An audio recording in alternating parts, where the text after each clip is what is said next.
Have you ever looked up at the night sky and wondered if there's something more out there, something beyond our understanding, something almost divine?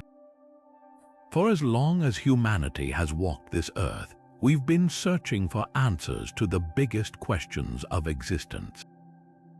Who are we? Why are we here? And is there a realm beyond our own, pulsing with wisdom and power we can only begin to imagine? That deep, timeless curiosity has driven explorers, mystics, and seekers throughout history to uncover truths that connect our world to something greater, something sacred.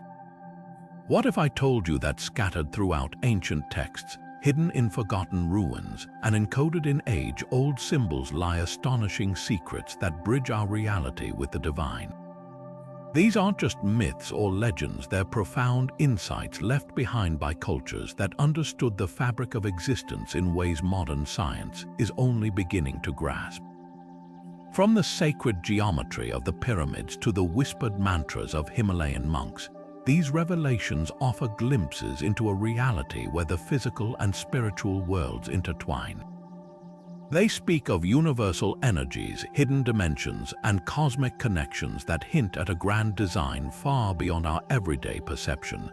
In this video, we're embarking on a journey to explore 25 of the most compelling ancient secrets of the divine realm, truths that have captivated mystics, scholars, and truth seekers for centuries.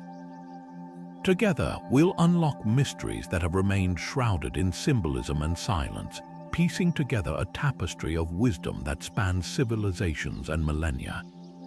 This isn't just a history lesson, it's an invitation to see the world, and perhaps yourself, in a completely new light. So settle in, open your mind, and get ready to explore the extraordinary. The divine realm is closer than you think. Our journey into the ancient secrets begins in the heart of India, with a concept so profound it predates much of recorded history. The ancient Vedic seers, those legendary rishis who composed the sacred hymns of the Vedas thousands of years ago, described a fundamental element that forms the very substrate of reality itself. They called it Akasha.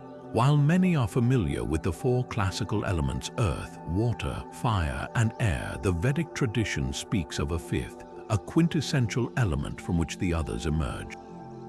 Akasha is often translated as ether or space, but these words barely scratch the surface of its true meaning. It is not merely the empty void between stars, it is a living, vibratory field, the primordial substance that permeates every corner of the cosmos, from the vast expanse between galaxies to the infinitesimal space within an atom. The Vedic texts describe it as the first material manifestation of the Absolute, the unmanifest source of all creation. It is the invisible canvas upon which the universe is painted. This concept of Akasha is far more than a philosophical idea. It is the essential medium through which divine energy and pure consciousness itself are able to flow. Think of it like this: if consciousness is the signal, then Akasha is the carrier wave that allows it to travel and connect everything. The ancient texts teach that every thought, every sound, every event that has ever occurred or will occur leaves an imperishable impression upon this subtle ether. It acts as a universal archive, a cosmic record of all that is, was, and ever could be. This is why the rishis, through deep states of meditation and heightened spiritual practice, were said to be able to read the Akashic records, gaining access to boundless knowledge about the past, the future, and the fundamental laws of the universe. They understood that by attuning their own consciousness to the vibrations of Akasha, they could tap into the divine intelligence that orchestrates all of existence. What's truly remarkable is how this ancient wisdom seems to find a curious echo in the language of modern theoretical physics. The idea of a fundamental field that underlies all of space-time, a quantum vacuum or a zero-point field brimming with potential energy, bears a striking resemblance to the descriptions of Akasha. While science approaches this concept through mathematics and experimentation, the Vedic seers arrived at it through introspection and mystical revelation. Both paths, in their own way, point toward a unified field that connects all things. This isn't about mysticism versus science. It's about two different languages describing the same profound truth. The Vedic concept suggests that we are not separate, isolated beings, but are all intrinsically linked through this subtle, all-pervading medium. Every living creature, every star, every thought is a unique modulation in the infinite ocean of Akasha, intimately connected to the divine source and to each other in ways we are only beginning to comprehend. From the unifying field of Akasha, we travel westward to the sands of ancient Egypt, where the quest to navigate the divine realms took on a dramatically different, yet equally profound form. While the Vedic seers sought union through internal meditation, the ancient Egyptians developed an elaborate external roadmap for the soul's most perilous journey. This brings us to our second ancient secret, the Egyptian Book of Gates. Far more than a simple funerary text, this intricate manuscript served as a cosmic guidebook, a detailed cartography of the afterlife designed to ensure a successful passage from the world of the living into the eternal divine realm. It wasn't enough to live a virtuous life. One needed specific, potent knowledge to overcome the obstacles that lay beyond the grave. The Book of Gates divides the soul's journey through the underworld, which the Egyptians called the Juwat, into 12 distinct chambers, each corresponding to 1 hour of the night.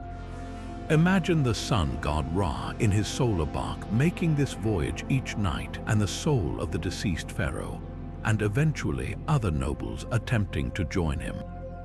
But this was no leisurely cruise. Each of these 12 gates was fiercely guarded by a unique deity and a massive, coiled serpent, whose names the traveler had to know and recite with perfect precision.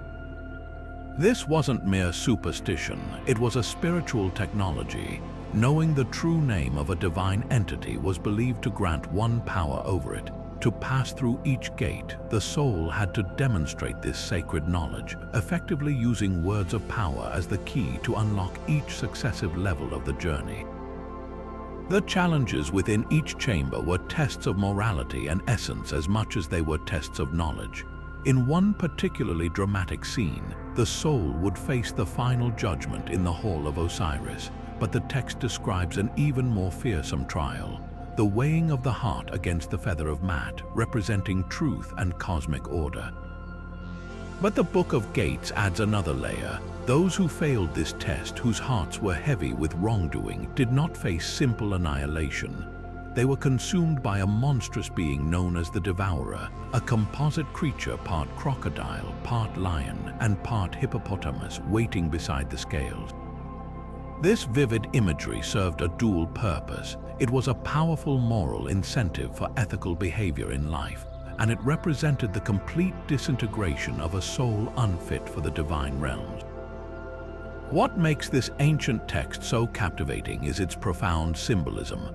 The 12 gates can be interpreted not just as a literal path through an underworld, but as a metaphor for the inner stages of spiritual transformation that a soul must undergo to achieve enlightenment and unification with the divine. Each serpent guardian, each challenging deity, represents a different aspect of the self that must be faced, understood, and integrated, be it fear, desire, or ego. The specific knowledge required was the key to navigating one's own inner landscape. The Egyptians believed that by inscribing these spells on tomb walls or on papyrus scrolls placed with the mummy, they were equipping the soul with the necessary tools for this ultimate journey. They created a permanent, physical anchor for spiritual knowledge, ensuring that the soul would remember its purpose and its power long after the body had faded. This intricate system reveals a civilization that saw death not as an end, but as the most critical initiation of all, a final exam for the soul where the answers were provided in advance for those wise enough to study them.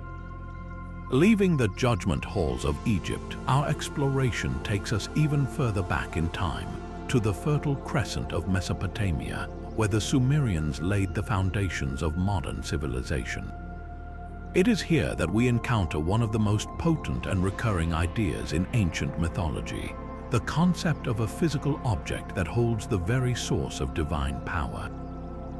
This brings us to our third ancient secret, the Sumerian Tablet of Destinies. More than just a list of events, this was believed to be the ultimate cosmic legal document, the divine ledger that contained the decrees establishing the functions of the universe and the fates of both gods and mortals. To possess it was to hold absolute authority over the cosmic order itself. The mythology surrounding the tablet is dramatic and deeply revealing. In the epic tales, such as the conflict between the god Ninurta and the monstrous bird-like creature Anzu, the tablet is the ultimate prize.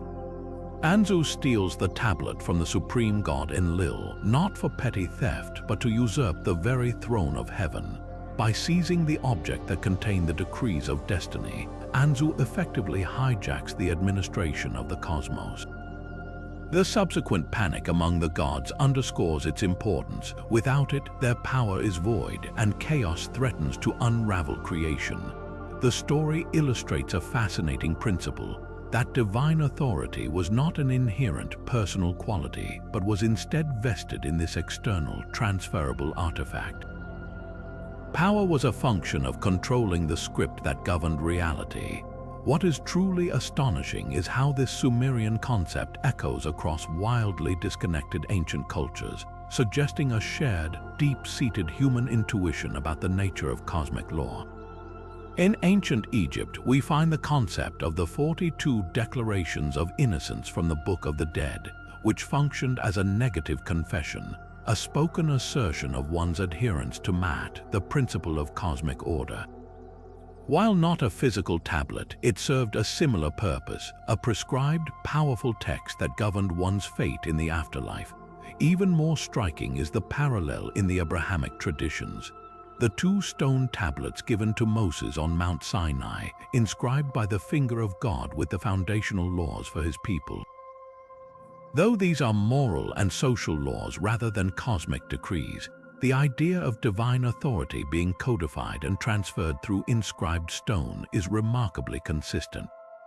This recurring motif tells us something profound about how early civilizations understood the universe. They perceived reality not as a collection of random events, but as a meticulously ordered system, operating under a set of immutable divine statutes. The Tablet of Destinies represents the source code for this system. It wasn't about predicting fate as a passive observation, it was about actively administering it. The gods who held it were less omnipotent creators and more like divinely appointed programmers or master architects, working within a pre-established framework of laws. For humanity, this implied that their lives were part of a grand, preordained design, a concept that offered both comfort and a sense of place in the cosmos, but also a feeling of powerlessness against the decrees of the gods. The Tablet of Destinies stands as a powerful symbol of humanity's earliest attempts to rationalize the overwhelming forces of the universe, personifying them as gods who themselves were subject to a higher written law. This notion of a written cosmic law, however, stands in stark contrast to another method of accessing divine wisdom, one that relied not on a static artifact but on a dynamic, living conduit. For our fourth ancient secret, we journey to the slopes of Mount Parnassus in Greece, to the very navel of the world where the earth itself was believed to breathe prophecy. This, of course, is the Oracle of Delphi. Unlike the static, inscribed decrees of the Sumerian tablet, the wisdom here was fluid, spontaneous, and delivered through a human vessel in a state of divine frenzy. At the heart of this practice was the Pythia, the priestess of Apollo, who would enter a profound trance to channel the god's direct counsel to all who sought it, from common farmers to mighty kings. The procedure was a meticulously orchestrated ritual. On specific days each month, the Pythia would undergo elaborate purification rites, bathing in the sacred Castalian spring and perhaps burning laurel leaves, a plant sacred to Apollo. She would then descend into the inner sanctum of the temple, the Aditon, a chamber closed to most. Here, she would seat herself on a tall, three-legged tripod cauldron, positioned directly over a deep fissure in the rock.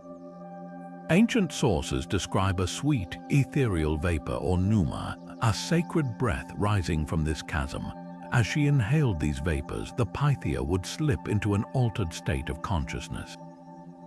This was not a peaceful meditation, it was a violent, chaotic possession.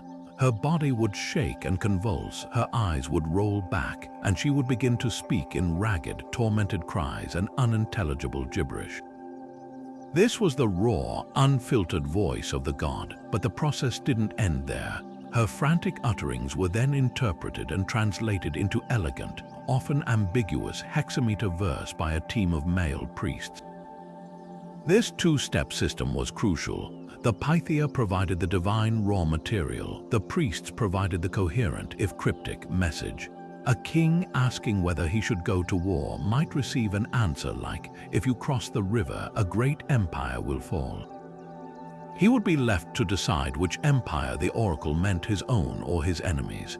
This ambiguity was a feature, not a bug. It protected the oracle's infallibility, as any outcome could be interpreted as the fulfillment of the prophecy. For centuries, this was explained away as superstition or the clever theatrics of a priestly class. But modern science has unveiled a startling truth that validates the ancient accounts. Geological surveys of the site confirm that the temple is indeed built atop two major fault lines which cross directly beneath the Aditon. These faults are not just cracks in the earth, they are conduits for subsurface water and gases. In the 1990s, a team of scientists discovered that the limestone bedrock in the area is rich with bituminous deposits. They hypothesized that when groundwater came into contact with these deposits and the heat from the faults, it could release light hydrocarbon gases, including ethylene. Ethylene is a sweet-smelling gas that was once used as a surgical anesthetic. In low doses, its effects are well documented. It induces a trance-like state, a disconnection from one's surroundings, and violent physical tremors. Crucially, it does not typically cause a deep sleep or unconsciousness, but rather a euphoric, out-of-body delirium punctuated by frenzied movements and garbled speech, a perfect clinical description of the Pythia's state. The ancient Greeks, with no concept of geology or neurochemistry, interpreted these undeniable physical and psychological effects in the only framework they had, the presence of a divine power. The earth itself was providing the vehicle for a connection to Apollo. What we see at Delphi, then, is a breathtaking intersection of the tangible and the transcendental. It wasn't merely a clever trick or a purely psychological phenomenon. A real, measurable geological event was occurring, producing a gas that genuinely altered human consciousness. The ancient Greeks simply had a different paradigm for understanding this event. They attributed the resulting prophecies to a god, while we might attribute them to the subconscious mind, freed from its normal constraints by a psychoactive substance. Both explanations, in their own way, point to a profound secret, that the boundary between our world and what was perceived as the divine could be crossed not only through prayer or meditation, but through the very physical substances of the earth itself.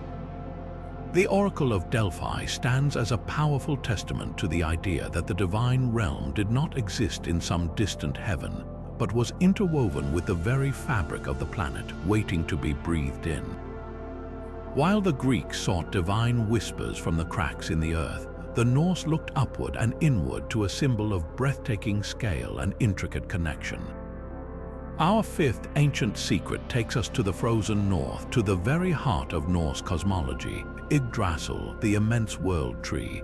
This was no ordinary ash tree. It was the cosmic axis, the great pillar that held all of creation together, connecting 9 distinct realms in a vast, living web of existence. Imagine a tree so colossal that its highest branches scrape the heavens, its trunk spans the known world, and its roots delve into the deepest, most ancient wells of wisdom and fate. This was Yggdrasil, a symbol of such profound complexity that it represented the entire Norse understanding of the universe's structure and the delicate balance that sustained it. The true magic of Yggdrasil lies in the 9 worlds nestled within its branches, tangled among its roots, and existing within its structure. At the very top, perched high among the highest boughs, was Asgard, the gleaming realm of the Aesir gods like Odin and Thor, connected to the mortal world of Midgard by the shimmering rainbow bridge Bifrost. But the cosmology didn't stop there. Sprawled across this cosmic tree were worlds of every conceivable nature. Alfheim, the radiant home of the light elves, Jotunheim, the harsh, mountainous land of the giants, and Svartalfheim, the cavernous forges of the masterful dwarf smiths. Even the realms of the dead had their specific places. Folkvanger and Valhalla, the glorious halls for the honored slain, were situated in Asgard, while the cold, quiet underworld of Helheim resided deep down among the roots, a resting place for those who died of sickness or old age. This intricate system reveals a world where the divine, the mortal, the elemental, and the ancestral were not separate, distant domains, but were all part of an interconnected, living system, held in a delicate and constant equilibrium by the world tree. This interconnectedness was expressed through the creatures that inhabited Yggdrasil itself, each representing a different force or challenge to the cosmic balance. At the very base of the tree, coiled around one of its three great roots, lay the monstrous serpent Nidhogg, constantly gnawing and chewing, striving to decay the tree from below. This represented the ever-present forces of chaos and destruction that constantly threaten the order of the cosmos. High up in the branches, a great eagle perched with a hawk perched between its eyes, and at the opposite end of the tree, the squirrel Ratatoska spent its days racing up and down the trunk, carrying insults and messages between the eagle and the serpent, actively sowing discord. Meanwhile, 4 mighty stags ran through the branches, feeding on the tree's leaves. This entire ecosystem living on Yggdrasil illustrates a profound understanding that existence is a constant, dynamic struggle between opposing forces, creation and destruction, order and chaos, wisdom and malice, and that the universe requires all of them to function. The pathways between these worlds were as important as the worlds themselves, and the tree served as the ultimate conduit. This was not a static map, it was a network of potential journeys. Gods, giants, and even certain heroes could travel between these realms, but the paths were perilous and required great knowledge or courage. The concept of the shaman or the spirit traveler is deeply embedded in Norse tradition. Odin himself, the All-Father, was the ultimate example of this. In his relentless quest for wisdom, he once hung himself from the branches of Yggdrasil for 9 days and 9 nights, pierced by his own spear, in a supreme act of self-sacrifice to gain knowledge of the runes. This myth symbolizes the ultimate journey along the world axis, a voluntary descent into the underworld of the self to bring back hidden knowledge for the benefit of all the realms. It frames the tree not just as a structure, but as a gateway to enlightenment, a living ladder between the mortal plane and the divine source of all wisdom. What makes Yggdrasil such an enduring and powerful symbol is its incredible relevance. It is a metaphor that resonates on multiple levels. On a macro scale, it is a map of a multi-dimensional universe, a concept that finds echoes in modern string theory and the idea of brains and parallel dimensions. On a human scale, it represents the interconnectedness of all life on Earth, an ecological concept we are only now fully appreciating, where the health of one system affects all others. And on a deeply personal micro scale, Yggdrasil can be seen as a map of the human psyche, with our conscious mind in the upper worlds, our subconscious and shadow self among the roots, and the constant internal chatter and conflict represented by the creatures on the tree. The Norse didn't see the divine as a distant, separate heaven. They saw it as a reality intimately woven into the fabric of everyday life, connected through the invisible branches of the world tree, reminding everyone that their actions were a part of a much larger, living and breathing cosmos. Far from the sprawling branches of Yggdrasil, our exploration of the afterlife takes a deeply introspective turn, high in the Himalayas. Here, Tibetan Buddhism offers a secret that is perhaps the most intimate and psychologically profound guide to the divine realm ever conceived, the Bardo Thodol, known to many as the Tibetan Book of the Dead. But this name is a profound misrepresentation. This ancient text is not about death at all. It is a meticulous guidebook for the living on how to navigate the critical juncture between life and what comes next. It describes a 49-day journey through the Bardo, a liminal, intermediate state where the soul, untethered from its physical body, encounters the raw, unfiltered nature of reality and ultimately determines its own spiritual destiny. The journey begins at the moment of death with the clear light of the Dharmakaya, the ultimate reality. The text instructs a guide to whisper into the ear of the deceased, urging them to recognize this brilliant, empty luminosity as their own true mind, a reflection of primordial purity. If the consciousness can realize this, if it can understand that this overwhelming light is not an external phenomenon but its own essential nature, it can achieve liberation on the spot, breaking free from the cycle of rebirth entirely. This is the ultimate goal. However, the text is pragmatic, acknowledging that most beings clouded by attachment, fear, and habit will recoil from this brilliant void. Failing to recognize the clear light, the consciousness then plunges into the second Bardo, where the real journey begins. What unfolds next is a sequence of visions so intense and detailed they eclipse the most elaborate mythology. Over the ensuing days, the consciousness is confronted by a magnificent, terrifying, and systematic parade of deities. First come the peaceful deities who appear in pairs over 7 days. These are luminous, compassionate Buddhas emanating from the heart, radiating serene colors and embodying enlightened qualities like mirror, like wisdom, or the wisdom of equanimity. They are not external judges but manifestations of the soul's own highest potential. Yet, for a mind still clinging to ego and fear, even these benevolent figures can appear overwhelming. The guide's instructions are crucial here, to encourage the deceased to move toward these radiant beings, to recognize them as projections of their own inner light, and to merge with them to achieve liberation. If the consciousness fails this test out of terror or misunderstanding, the visions shift dramatically. The peaceful deities recede and the wrathful deities erupt into view. These are not monsters in a traditional sense, but terrifying expressions of fierce compassion. They appear with flaming hair, bulging eyes, wielding skull cups and ritual daggers, dancing amid a swirl of fire and darkness. Their roars are the sound of reality itself tearing through illusion. The text explains that these seemingly monstrous forms are actually the same peaceful deities, just appearing in a different aspect to shock the consciousness out of its fearful stupor. Their terrifying appearance is a final, desperate attempt by the enlightened mind to shatter the ego's resistance. The key, repeated again and again by the guide, is to understand that these wrathful visions have no independent existence. They are like a dream or a reflection in a mirror, emanations of one's own mind, born from latent karmic impressions and primal emotions. This is the core genius of the Bardo Thodol. It presents a radical psychological model where the afterlife is not a place you go, but a state you project. The deities are not external beings passing judgment. They are a mirror held up to the soul's entire karmic legacy. Every peaceful and wrathful vision is a personalized test, a direct manifestation of the individual's own virtues, flaws, attachments, and aversions.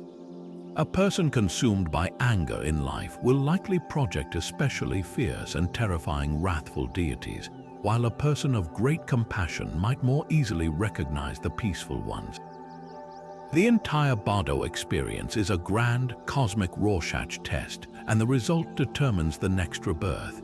The consciousness, driven by its accumulated karma and unchecked instincts, will eventually be drawn toward a realm that resonates with its dominant traits, be it the God realm, the human realm, or the lower realms of suffering.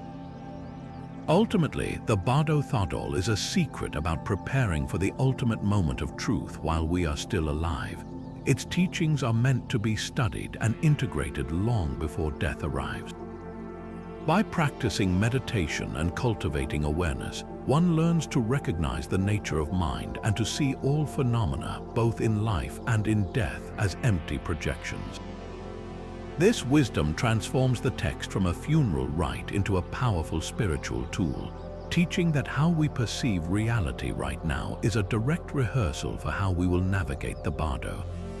The divine realms and their inhabitants are always present, not as distant destinations, but as potentials within our own consciousness, waiting to be recognized with every thought, emotion, and perception we experience. Moving from the introspective journey of the bardo, we find another civilization that developed a powerful physical technology for bridging the worlds. In the dense rainforests of Mesoamerica, the ancient Maya perfected a dramatic and visceral ritual to open a portal to the divine, a practice centered on one of their most potent symbols, the vision serpent. This was not a passive meditation but an active, often painful summoning. For the Maya, the barrier between the earthly realm and the spirit world was thin, but crossing it required a tremendous offering, one's own life force. The ritual was the domain of the king, the Kayuhul-Ajor, or Holy Lord. His role was not just political, he was the primary conduit between his people and the gods, the axis mundi of his civilization. To fulfill this duty and access sacred wisdom, he would perform a rite of bloodletting or Chob.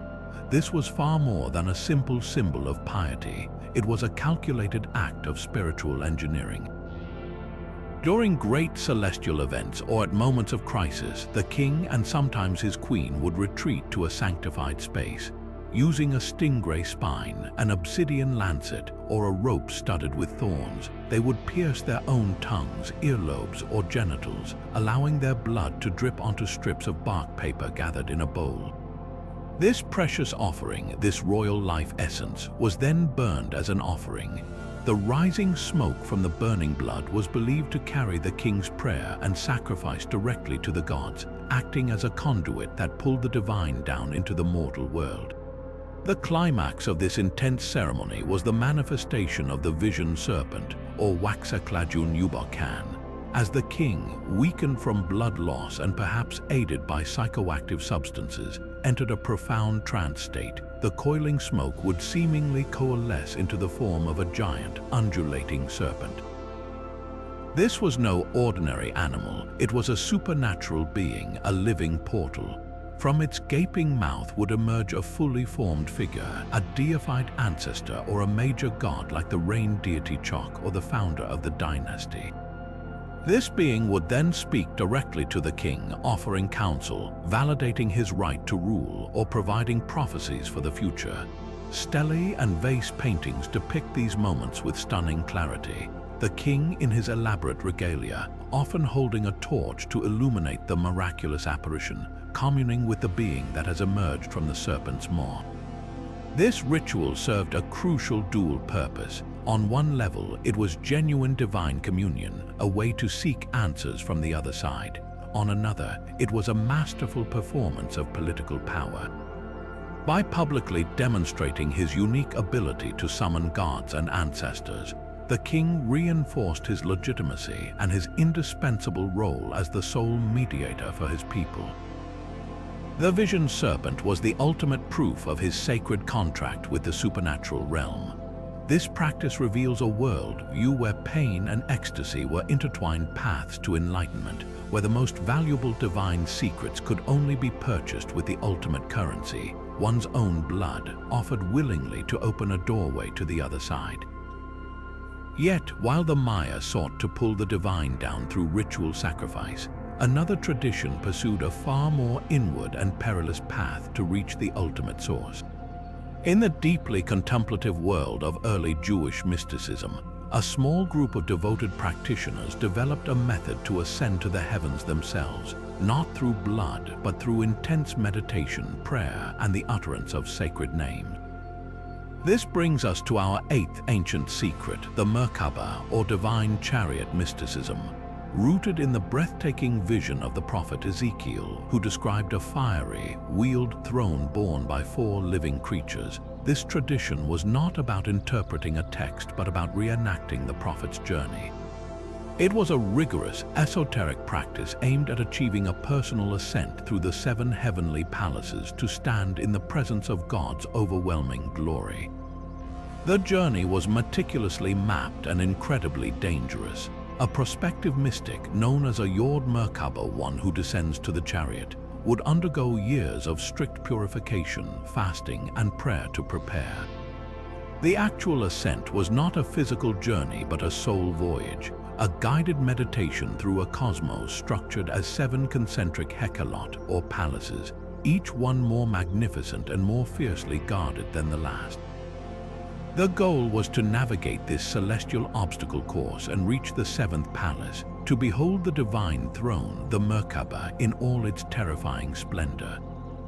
This was the ultimate spiritual achievement, a direct encounter with the divine that could bestow ultimate knowledge and transform the seeker. The true peril of this journey lay in the guardians, the vast and terrifying angelic host that stood watch at the gates of each palace. These were not the benevolent angels of popular imagination. They were fierce, jealous, and immensely powerful beings whose purpose was to repel the unworthy. To pass each gate, the mystic had to present a specific seal, a mystical sigil, or a secret name of God that corresponded to that particular angel. Knowing the correct seal was a matter of spiritual life and death. Present the wrong one or approach with an impure heart, and the angels would not merely refuse passage. The texts described them as striking out with fiery chains, hurling the presumptuous soul into the abyss. This practice underscores a profound belief that the path to the divine was not open to all, but was a technical, hazardous operation requiring precise knowledge and perfect spiritual preparation. What makes this tradition so fascinating is its profound influence. The imagery and structure of the heavenly ascent in Merkabah mysticism became a foundational blueprint that echoed through later esoteric traditions. We can see its clear imprint in the Gnostic texts, which describe a similar soul journey past hostile archons who seek to trap the spirit in the material world. Its concepts filtered into early Christian mysticism, informing visions of the celestial hierarchy. Most significantly, it served as the direct precursor and foundation for the entire Kabbalistic tradition that would flourish in the Middle Ages, providing the initial framework for mapping the divine realms that would later evolve into the complex system of the Sephirot. The Merkabah mystics were the pioneering cartographers of the inner heavens, their dangerous journeys proving that the longing to approach the divine throne was a driving force that could shape centuries of spiritual exploration. From the perilous celestial ascent of the Merkabah mystics, we journey to a far more structured and philosophical system for deciphering the divine order. In ancient China, a profound secret emerged not from visions of heavenly chariots, but from the patterns of turtle shells and yarrow stalks, giving rise to what is perhaps the most sophisticated divination system ever created, the I Ching, or the Book of Changes. This was not merely a tool for fortune-telling. It was a complete cosmological model, a mirror held up to the universe itself, designed to reveal the immutable patterns of the Tao, the fundamental, ineffable principle that underlies and unifies all of existence. The core genius of the I Ching lies in its breathtaking simplicity and its infinite complexity, all built upon a single, dualistic principle. The ancient sages observed that the entire cosmos could be understood through the dynamic interplay of 2 fundamental forces, yin and yang. Yin, the receptive, dark and feminine force, and yang, the creative, light and masculine force, are not opposing enemies but complementary partners in an eternal dance. Everything in the universe, from the change of seasons to the beat of a heart, is a manifestation of their continuous flow and transformation. The I Ching provides a symbolic language to map this dance. A solid line represents yang, while a broken line represents yin. By stacking these lines 3 at a time, 8 unique trigrams were created, each one symbolizing a fundamental archetype of reality: heaven, earth, thunder, water, mountain, wind, fire, and lake. These are the building blocks of the cosmos, but the true magic and the source of the I Ching's renowned depth comes from combining these trigrams. By placing one trigram on top of another, a system of 64 six-line figures, known as hexagrams, was formed. Each of these 64 hexagrams represents a specific situation, a phase of change, or an archetypal moment in the constant flux of life. For example, hexagram 1, Kayan, is pure yang, representing creative force and heavenly power at its peak. Hexagram 2, Kun, is pure yin, symbolizing receptive devotion and earthly nourishment. But most are intricate blends, like hexagram 63, Jai Jai, which means after completion, a seemingly positive state that actually warns of complacency and the imminent arrival of disorder. This structure presents a universe that is not random or chaotic, but one that operates according to a finite set of knowable, predictable patterns. The process of consulting the I Ching is a ritual designed to align the individual's question with the cosmic moment. Traditionally, this involved the meticulous sorting of 50 yarrow stalks, a meditative, time-consuming process that fostered deep concentration. A faster method uses the tossing of 3 coins. But the method is less important than the intention. The seeker focuses on a sincere question or situation, and through the prescribed method generates a specific hexagram. This hexagram is not a fixed, fatalistic prediction. It is a snapshot of the cosmic forces at play in that exact moment, applied to the seeker's query. It provides a detailed reading of the present configuration of energy, the inherent tendencies within it, and the probable outcome if one continues on the current path. Crucially, the commentary for each hexagram and its individual changing lines offers wisdom on how to navigate the situation in harmony with the Tao. It advises when to act with force yang and when to yield with patience yin, teaching that true wisdom lies in understanding the flow of events and aligning one's actions with it, rather than fighting against the current. This is where the I Ching transcends simple divination and becomes a profound tool for accessing divine wisdom. The book was believed to contain the very patterns of the Tao, the underlying code of the universe. By learning to interpret its symbols, a master was not predicting the future so much as reading the present with supernatural clarity. They were tapping into the synchronicity that connects all things, understanding that the random fall of coins or stocks at a specific moment was meaningfully connected to the seeker's life through the unifying principle of the Tao. It provided a framework for making decisions that were in harmony with cosmic forces, effectively allowing an individual to ride the wave of change rather than be crushed by it. To consult the I Ching was to engage in a dialogue with the cosmos itself, seeking advice from the ultimate source on how to live a life of balance, wisdom, and virtuous action in a world of constant, inevitable transformation.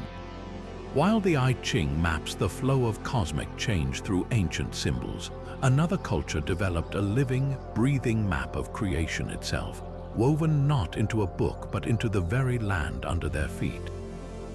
For the Aboriginal peoples of Australia, the divine is not a distant heaven or a philosophical concept. It is the earth, the sky, and the stories that sing them into being. This brings us to our 10th ancient secret, a concept so profound it redefines our understanding of time, space, and spirituality, the dream time or the dreaming. This is not a time long past in the way we might think of history.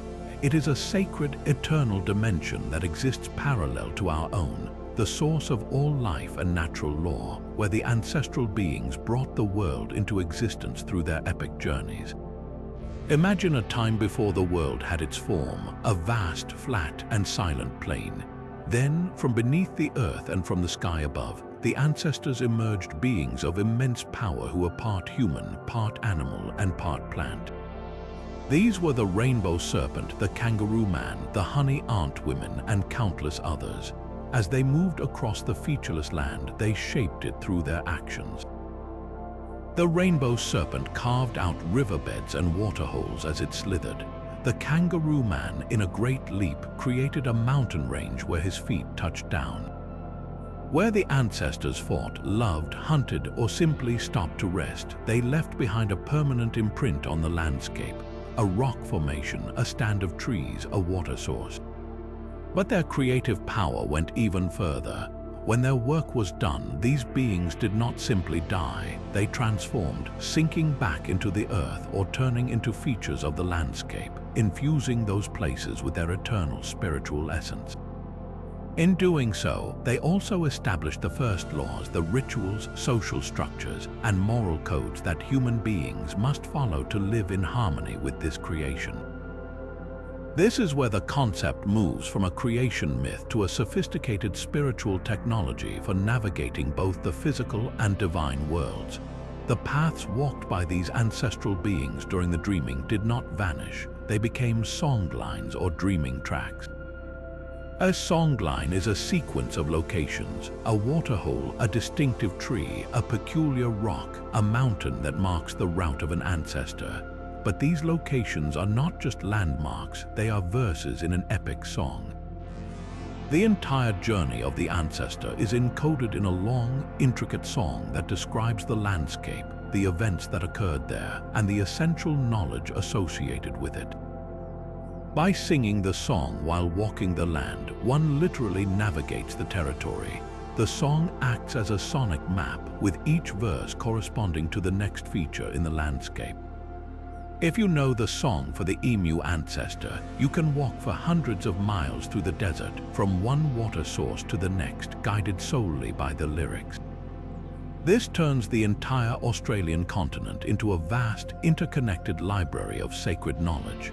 A single songline can cross the territories of many different language groups. Each group is the custodian of their specific segment of the song, the part that corresponds to the land they are responsible for. For a person to travel a long distance, they would need to be passed along from one custodian to the next, each one teaching them the next verse of the song to guide them on their way. This created a web of cultural and spiritual exchange, where the shared mythology of the dreaming connected diverse groups through a common, sung geography. The land itself is the scripture, and the song is the means of reading it.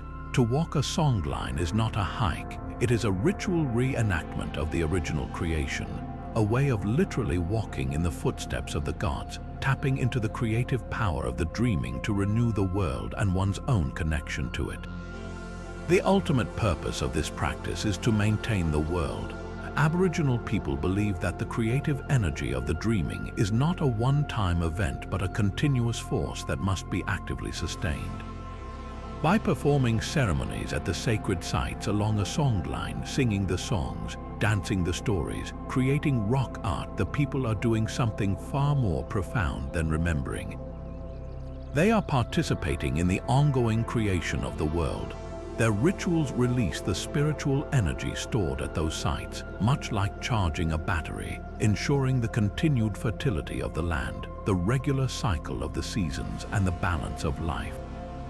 The songline is the circuit through which this sacred energy flows. This belief system creates an incredible, reciprocal relationship with the land. The people are not owners of the land, they are its custodians, tasked with keeping the stories alive to keep the world alive. Their spirituality is an active, daily practice of conservation and gratitude, where every mountain, river, and animal is a sacred testament to the divine realm of the dreaming, forever present and pulsating just beneath the surface of visible reality. This quest for purity was the very engine of spiritual progress in Zoroastrianism. It was believed that every good thought, every truthful word, and every righteous deed actively strengthened the connection to one's divine essence, making the Faravaha brighter and more potent. Conversely, every lie, every act of malice, and every instance of laziness or neglect was seen as a form of spiritual pollution that weakened this link and empowered the forces of chaos. This created a powerful moral framework where ethics were not just about social order or earning a reward in an afterlife. They were a form of practical spirituality, a daily maintenance of one's divine connection. A person's entire life was a continuous project of co-creation with Ahura Mazda, a constant choosing of sides in the cosmic battle, with their own immortal essence hanging in the balance. The ultimate destiny of this divine spark was determined by this lifetime of choices. Upon death, the soul was said to journey to the Chinvat bridge, the bridge of judgment. For the righteous soul whose Faravaha had been nurtured and strengthened, the bridge would appear wide and welcoming, leading directly to the house of song, a realm of light and eternal bliss in the presence of Ahura Mazda. But for the soul that had succumbed to the lie, the bridge would become a razor's edge from which they would tumble into the depths of darkness and misery. This stark duality underscores the immense personal responsibility Zoroastrianism placed on the individual. There was no concept of predestination or arbitrary salvation. The fate of one's divine essence was entirely in one's own hands, shaped by the cumulative weight of a lifetime of thoughts, words, and deeds. What makes the concept of the Faravaha so enduringly powerful is its profound optimism and its emphasis on human agency. It presents a vision where every single person is born with a sacred purpose and possesses an innate power to shape reality itself through their moral choices. This wasn't a distant god demanding obedience, but a divine force that had invested a part of itself within each individual, trusting them to become active warriors for light. This idea of an internal divine compass, a true north of goodness that we can either follow or ignore, would go on to influence later religious traditions profoundly, seeding concepts of free will, individual judgment, and the inherent worth of the human soul. The Faravaha reminds us that the divine realm is not a distant destination to be reached, but a potential within to be realized through a lifetime of conscious, virtuous action. Shifting our focus from the internal divine spark of the Faravaha, we now journey to the misty, green landscapes of ancient Europe, where the Celts perceived the divine not as a separate internal force, but as a presence interwoven with the very land itself. This brings us to our 12th ancient secret, the mystical Celtic thin places. This was not a single location or a constructed temple, but a profound belief that the barrier separating our everyday world from the other world, the realm of gods, spirits, and ancestors, was not uniformly thick. In certain powerful locations, this veil was worn gossamer thin, creating permeable portals where communication and even passage between the realms was not just possible but palpably felt. For the ancient Celts, the divine was not distant. It was always just on the other side of a curtain, and in these special places one could almost reach out and touch it. These thin places were often marked by the most dramatic and awe-inspiring features of the natural world. A windswept hilltop shrouded in low cloud, a deep and silent forest grove, a crashing waterfall, or a secluded spring bubbling from deep within the earth, all were prime candidates. The Irish often pointed to their western islands like the Skelligs, where the vast, empty expanse of the Atlantic Ocean met the sky, creating a liminal feeling of being at the very edge of the world. But human-made structures could also become thin places, especially if they amplified or channeled the natural energy of a site. The most famous examples are the great Neolithic stone circles and burial mounds or passage tombs which predated the Celts by millennia. The Celts, encountering these massive, enigmatic structures built by a lost people, naturally assumed they were the work of gods or giants and recognized them as inherently powerful nodes of spiritual energy. A place like Newgrange in Ireland, with its precisely aligned passage that floods with sunlight on the winter solstice, was surely a thin place of the highest order, a direct conduit to the cosmic cycles governed by the deities. The purpose of visiting these sites was multifaceted and deeply integrated into Celtic life. It was during the great fire festival Samhain, which we know as Halloween, and Beltane that the veil was believed to be at its absolute thinnest. At Samhain, marking the end of the harvest and the beginning of the dark half of the year, the boundaries between the living and the dead dissolved. It was a time when ancestors could return to visit and the gods walked the earth. But this accessibility was a double-edged sword. While one might seek wisdom from a beloved forebear, one also had to be wary of malevolent spirits and the fairy folk, the Aos-Shi, who could easily cross over and cause mischief or worse. This wasn't abstract spirituality, it dictated practical action. Offerings of food and drink were left outside homes to appease these otherworldly visitors, and people often wore masks to disguise themselves from any hostile entities that might have slipped through the veil. Accessing the power of a thin place required more than just physical presence. It demanded a specific state of being and intention. Druids, the learned priestly class, were the experts in navigating these portals. They would engage in elaborate rituals to open communication channels, perhaps through chanting, specific incantations, or meditative states. For the everyday person, the approach was one of profound respect and caution. They might go to a sacred well to leave a kluti, a rag tied to a tree, as a petition to a local goddess for healing, believing the power of the place would carry their request directly to her. Or a chieftain might seek a vision at a stone circle before a great battle, hoping to gain tactical insight from the gods or to secure their favor.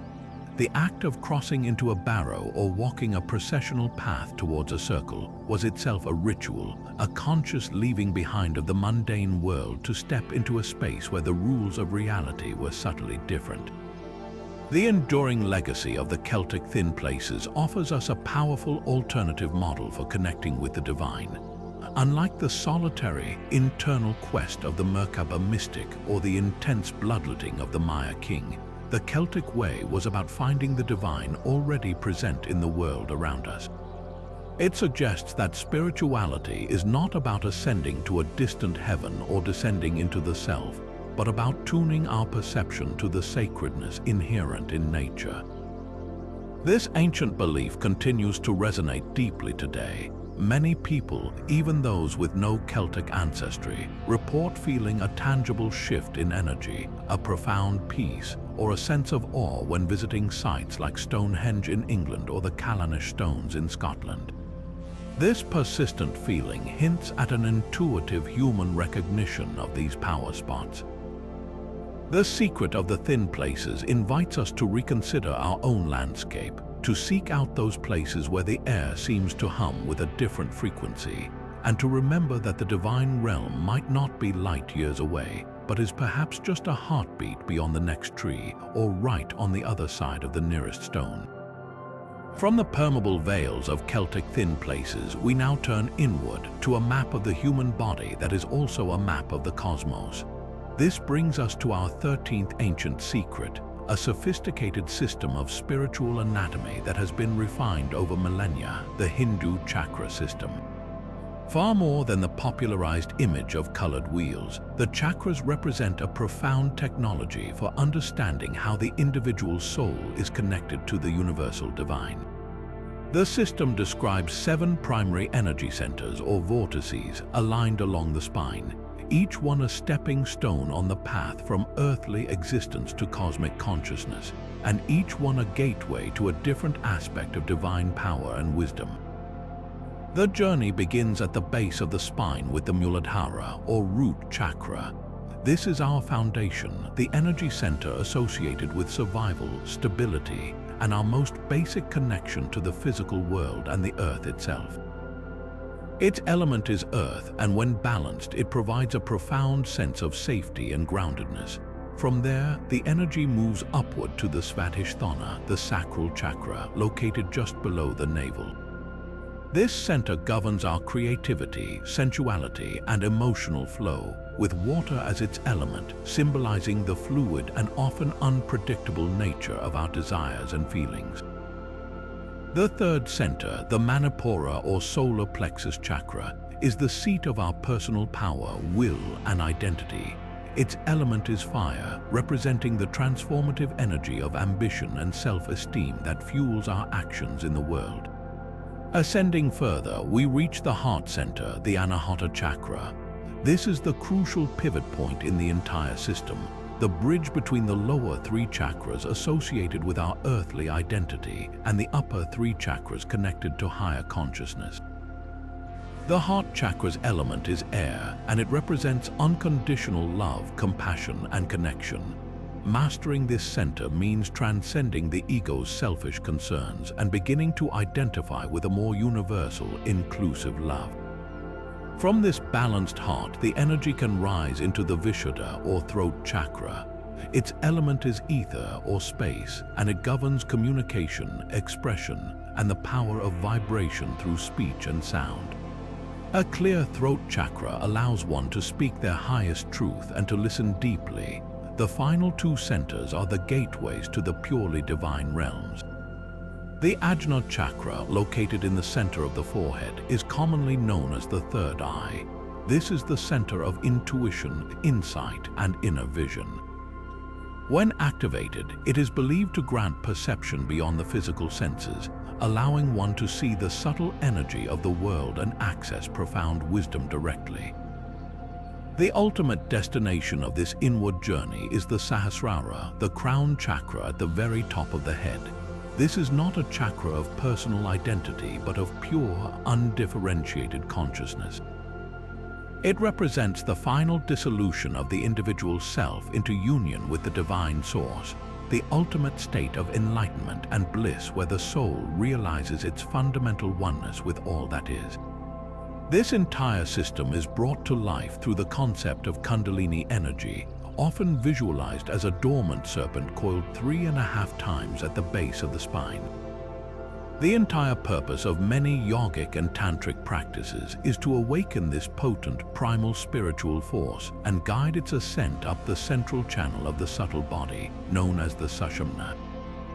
As the Kundalini energy uncoils and rises, it pierces through each chakra like a key turning in a lock. Each center it activates undergoes a profound purification and awakening, unlocking the specific spiritual faculties and states of awareness associated with that level. The process is often described as a feeling of intense heat or electrical current moving up the spine, accompanied by visions, ecstatic states, and the spontaneous arising of deep wisdom. This awakening is not undertaken lightly. It is considered the ultimate spiritual endeavor. The texts warn that forcing this energy to rise before the lower chakras are purified and balanced can lead to psychological and physical distress. It is a journey that requires immense preparation, guidance from a qualified teacher, and a life of discipline and ethical purity. The goal is to systematically transform the entire human being, from a creature driven by base survival and ego into a vessel of pure, divine consciousness. The fully awakened Kundalini, having reached the crown chakra, bestows what is known as samadhi, a state of superconsciousness where the meditator, the act of meditation, and the object of meditation all merge into one unified field of awareness.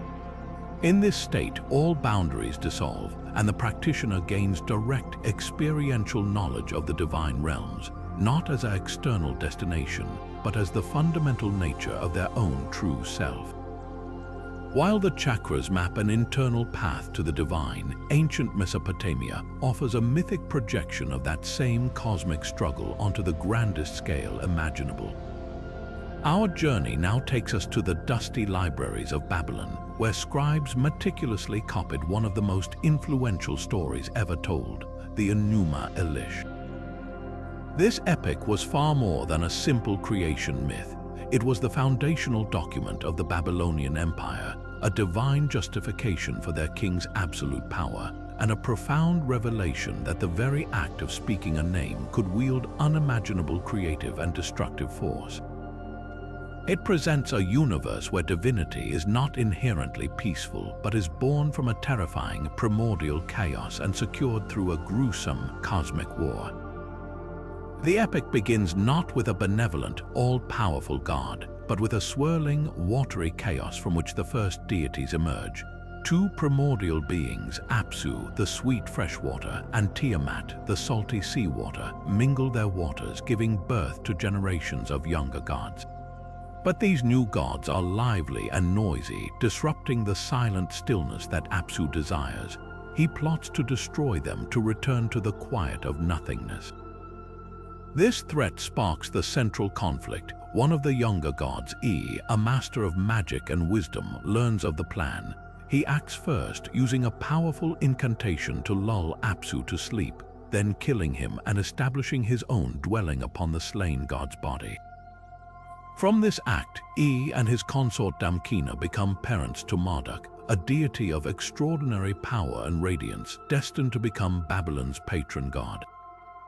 Meanwhile, the mother, Tiamat, is enraged by the murder of her consort Apsu. She transforms from a creative, maternal force into a monstrous, vengeful goddess of chaos. She creates a horde of terrible monsters, sharp-toothed serpents, raging lions, scorpion men, and appoints her new consort, Kingu, as their general and commander. The younger gods are terrified. Their own magic is useless against Tiamat's wrath. In their desperation, they turn to the mighty Marduk, offering him supreme kingship over the entire pantheon if he can defeat her. Marduk agrees, but on one condition: his new authority must be absolute and unchallenged. To prove their commitment, the gods bestow upon him the ultimate weapons, the ability to command the very elements with his word. They give him a powerful bow, lightning bolts, and a net to ensnare his foe, but his true power lies in his speech. The climactic battle is one of the most dramatic in all mythology. Marduk confronts the monstrous Tiamat and her nightmarish army. He does not merely fight her with brute strength, he uses a weapon of linguistic power. He challenges her to single combat, and as she opens her mouth to consume him, he sends the evil wind, commanded by his words, raging into her body, inflating her and holding her jaws agape. He then shoots an arrow down her throat, piercing her heart and splitting her body in two. With the primordial mother of chaos slain, Marduk begins his work of creation. He takes one half of her carcass and arches it upward to form the dome of the heavens, stationing guards to ensure her waters cannot escape and flood the world again. From the other half, he creates the earth below. He establishes the cycles of the moon and the stars, defining the year and the seasons, bringing order to the universe from the raw materials of chaos. But the Enuma Elish holds one more crucial secret, a revelation about the source of divine authority. After his victory, Marduk is faced with a practical problem: who will perform the labor to maintain this new cosmos? The solution is both brilliant and chilling. The gods convict Kingu, Tiamat's general, of fomenting rebellion. They execute him, and from his blood mixed with clay, the god fashions the first human beings. Humanity's purpose, as laid out in the epic, is explicit: to toil for the gods, to maintain their temples, and to provide them with food through sacrifices, thereby freeing the gods from all labor. This establishes a clear hierarchical chain of power. The king, as Marduk's representative on earth, rules over humans who serve the gods, who in turn are ruled by the supreme king of the gods, Marduk. The Babylonian king's right to rule was thus divinely ordained, directly inherited from Marduk's cosmic victory. The most esoteric power in this system, however, resided in the knowledge of names. In the epic, after his victory, the other gods gather to celebrate Marduk's triumph. To test his newfound authority and demonstrate his wisdom, they place a garment in their midst. They challenge him. If he is truly the supreme ruler, he must be able to destroy the garment and then restore it to its original form using only the command of his voice. Marduk speaks a word and the garment is utterly annihilated. He speaks another word and it is perfectly restored. The gods rejoice, acknowledging his supreme power over existence and non-existence through speech.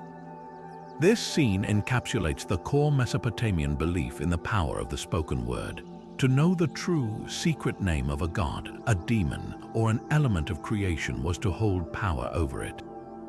This is why the incantation priests of Mesopotamia, the Ashapu, spent their lives memorizing vast lists of divine names and attributes.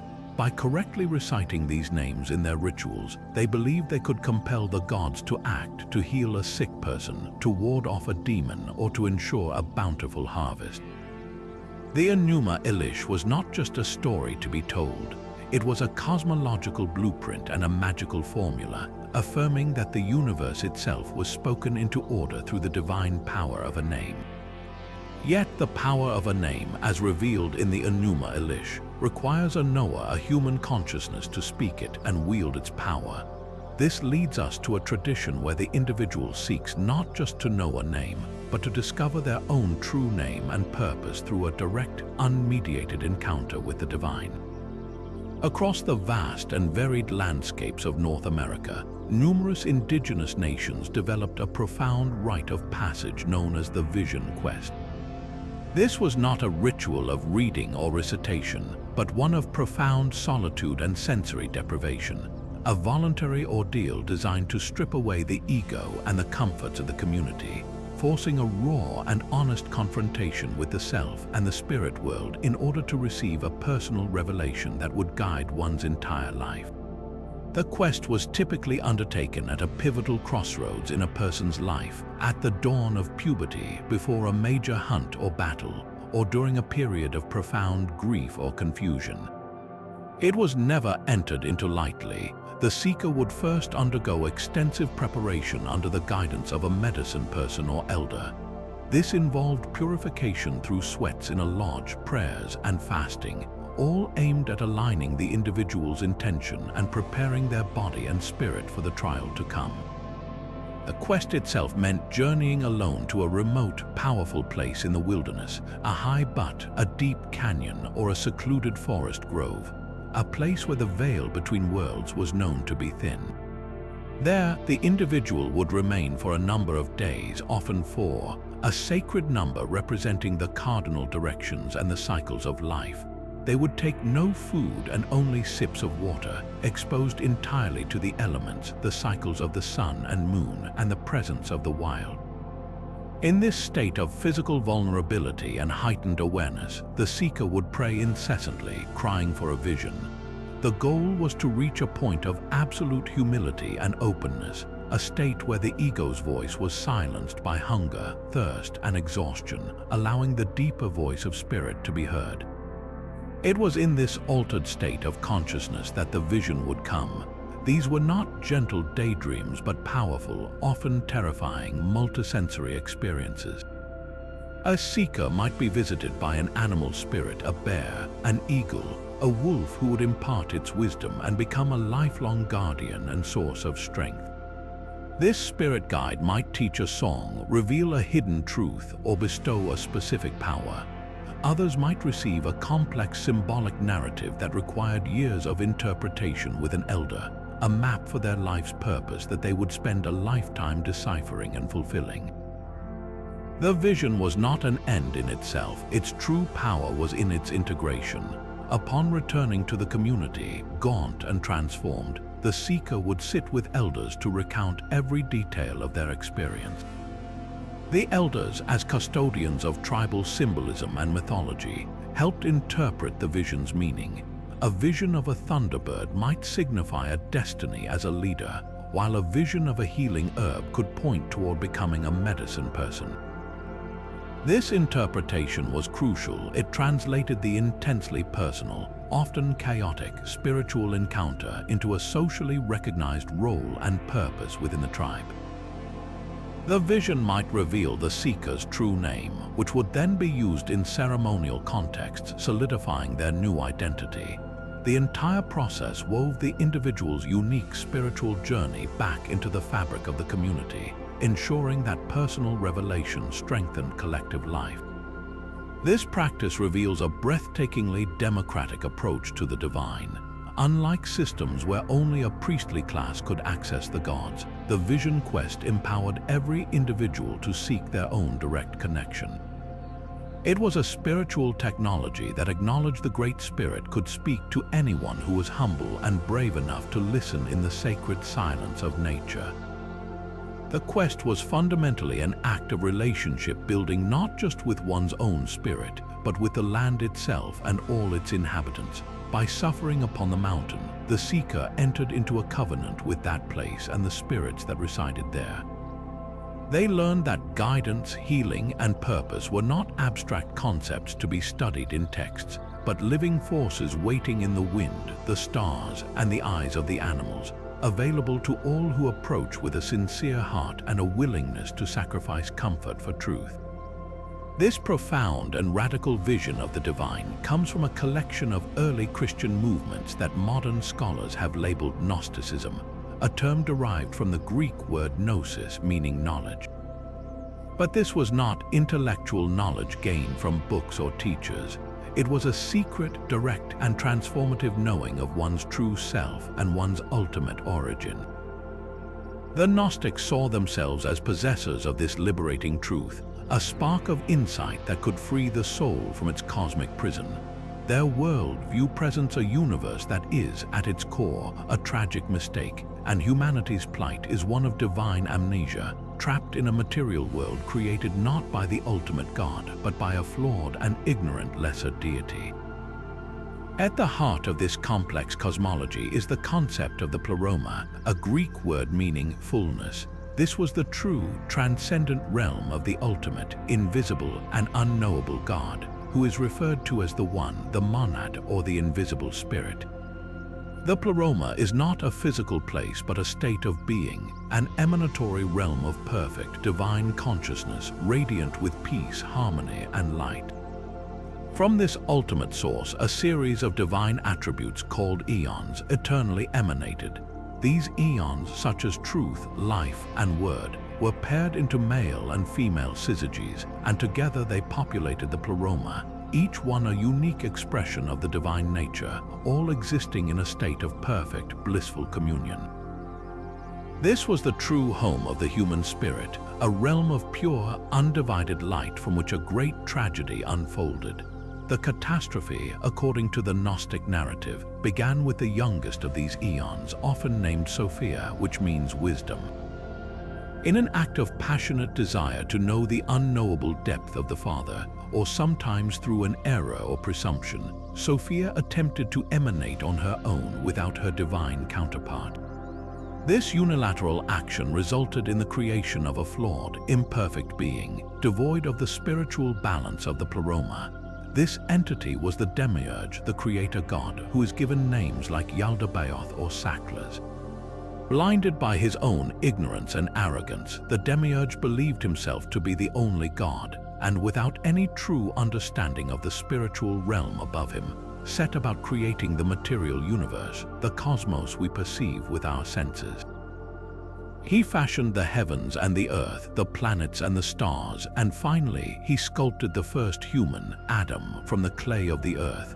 This material world, the Gnostics taught, is therefore not the good creation of a benevolent God, but a flawed, chaotic prison built by a blind and often malevolent craftsman. The physical body itself is a tomb, a set of shackles designed to confine and confuse. Yet within this grim creation narrative lies the glorious secret, the spark of hope. During the process of fashioning humanity, the demiurge and his assisting archons or rulers were unknowingly tricked. An element of the divine light from the highest pleroma, a fragment of the true God, was secretly implanted within the human spirit. This is the divine spark, the pneuma, the trapped and sleeping essence of the transcendent realm within each person.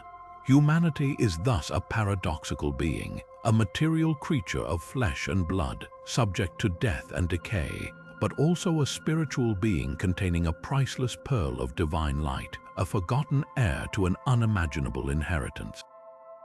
The human condition, from the Gnostic perspective, is one of profound homesickness, a deep, unconscious yearning for a home we cannot name, triggered by the beauty and sorrow of a world that is both alien and strangely familiar. The ultimate goal of human existence, therefore, is not salvation from sin in a traditional sense, but awakening and ascent. It is to achieve gnosis, to suddenly remember one's true origin and divine nature. This awakening is not bestowed by grace through faith alone. It is a realization that comes from within, ignited by a revealer, a messenger from the pleroma. In Christian Gnostic texts, this messenger is often Jesus, but not the Jesus of the flesh who died for sins. He is the Aeon Christos, a purely spiritual being who descended from the fullness, took on the appearance of a man, and taught the secret knowledge needed for the soul to find its way back home. His purpose was not to be a blood sacrifice but a guide, a divine reminder who showed the path of liberation. This path was the mystical ascent back through the heavenly spheres. The Gnostics believed that between the material earth and the lofty pleroma existed a series of spheres, each ruled by one of the archons, the hostile planetary powers who served the demiurge. These rulers were the gatekeepers of ignorance, and their purpose was to prevent the escape of the divine light, to keep souls trapped in the cycle of reincarnation within the material world. Upon physical death, the soul would attempt to rise, but at each planetary sphere, the archon would block its path, demanding a password or challenging the soul's right to pass. The unprepared soul, still ignorant of its true identity, would fail these tests and be pulled back down into the cycle of rebirth. The secret knowledge contained in Gnostic texts was precisely the information needed to pass these tests. It was a spiritual cheat sheet for the afterlife. By learning the names, appearances, and secrets of each archon, and more importantly, by learning the true formula of one's own origin, I am a son from the Father. I am a portion of the light. The awakened soul could confidently pass each checkpoint. It could reject the authority of the archons, recognizing them as inferior and illegitimate rulers, and continue its ascent, shedding the layers of material attachment until it finally burst through into the boundless light of the pleroma, there to be reunited with its eon of origin and forever escape the confines of the miserable material cosmos. This was the true resurrection, not of the body but of the spirit, a return to the divine fullness from which it never should have fallen. The Gnostic secret offers an intensely personal and empowering vision of divinity, placing the responsibility for liberation squarely on the individual's pursuit of this inner, transformative knowledge, this spark of the divine that sleeps within, waiting only to be remembered. While other traditions sought the divine in cosmic battles or internal ascent, the spiritual heart of ancient Japan found it in the quiet whisper of a forest, the flow of a stream, and the stones upon the path. This brings us to our 17th ancient secret, the vibrant, living world of the Japanese kami and the sacred spaces they inhabit. In the Shinto tradition, the divine is not a distant, singular god in a far-off heaven, but an infinite multitude of spirits or kami that reside within the very substance of the natural world.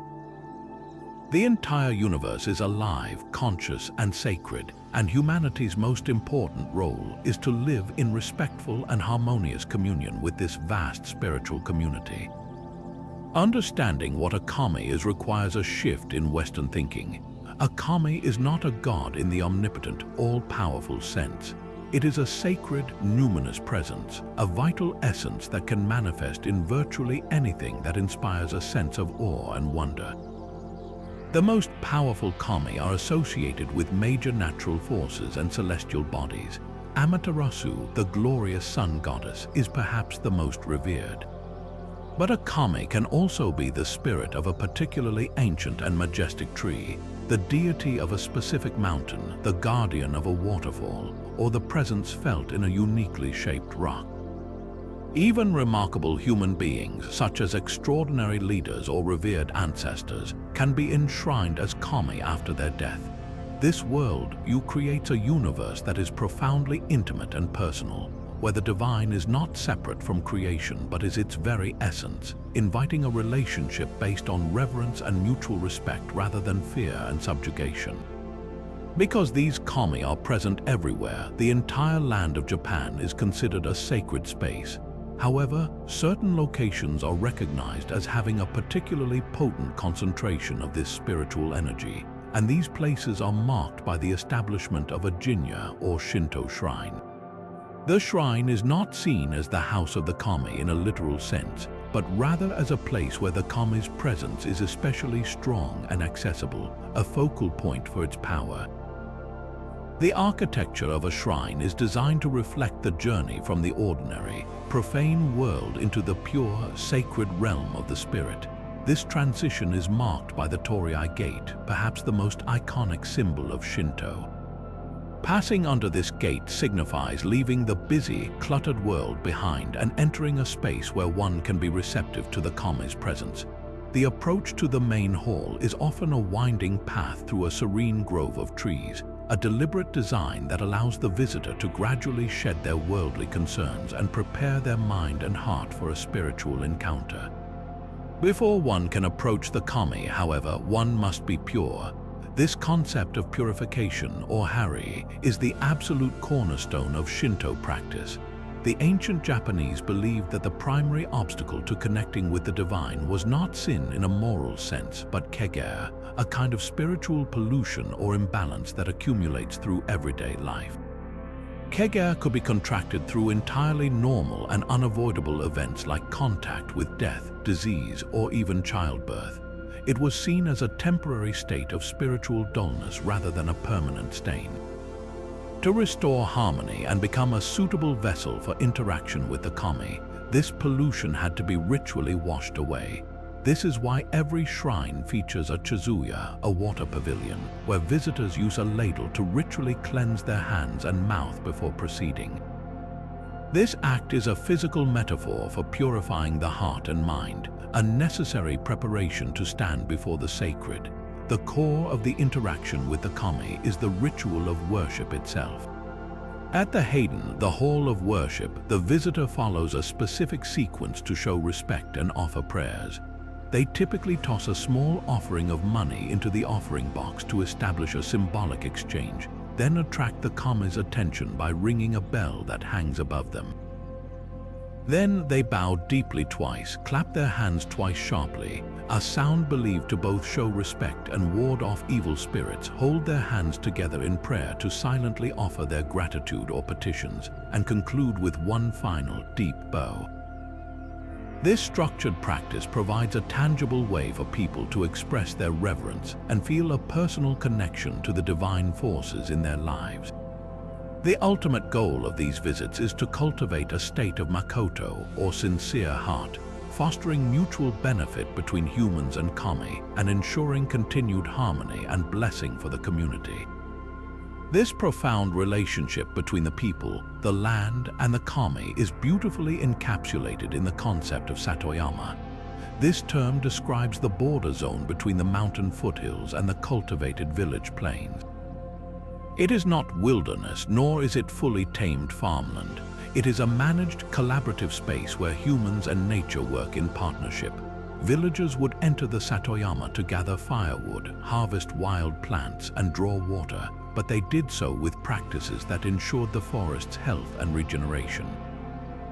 In return, the forest's kami provided these essential resources and protected the village from landslides and floods. This symbiotic relationship exemplifies the Shinto ideal. Humans are not masters over nature, nor are they separate from it. We are active participants within a sacred ecosystem, and our prosperity is directly tied to our ability to honor, respect, and maintain a reverent relationship with the countless divine spirits that animate the world around us. The secret of the kami reminds us that the divine realm is not a destination to be reached, but a reality to be acknowledged in every leaf, stone, and stream, waiting only for our respectful attention to make its presence known. While the Shinto tradition found the divine in the visible world, a secretive Roman cult turned its gaze upward, mapping a precise celestial pathway for the soul's escape from the material realm. In the hidden temples of Mithras, known as Mithria, initiates underwent a profound transformation, progressing through a cosmic initiation that mirrored the soul's journey back to its origin among the stars. This was the secret of the Mithraic mysteries, a powerful all-male religion that captivated Roman soldiers, merchants, and bureaucrats with its promise of salvation through esoteric knowledge and grueling tests of endurance. Unlike public Roman religion, which focused on public ritual and state loyalty, the mysteries of Mithras offered a personal, transformative experience, a step-by-step guide to navigating the divine architecture of the universe. The entire spiritual journey was structured around a ladder of 7 grades, each one sacred to a different celestial body and protected by a specific planetary deity. An initiate began his journey as a Corax the Raven under the patronage of Mercury. This first stage symbolized the soul's earthly messenger role, still deeply connected to the material world. From there, he would strive to become a nymphus or bride, a curious title connected to Venus that represented a stage of spiritual receptivity and commitment to the god. The third grade, Miles, the soldier, was consecrated to Mars and required a courageous oath to Mithras, often involving the ritual branding or marking of the initiate, symbolizing his eternal enlistment in the cosmic army of light. The fourth grade, Leo, the lion, was sacred to Jupiter and marked a significant transition into the higher echelons of the cult.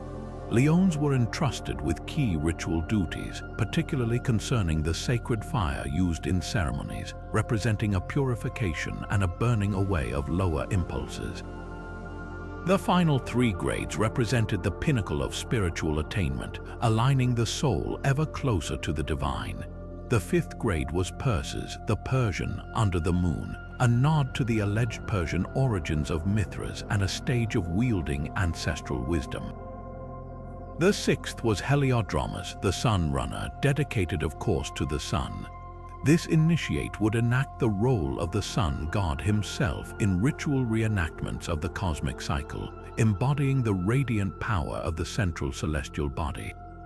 The ultimate achievement was Pater, the Father, a grade under the dominion of Saturn, the farthest known planet and the ruler of time and fate. The Pater was the leader of a Mithrium, a wise father figure who had successfully internalized the entire cosmic journey and could now guide others.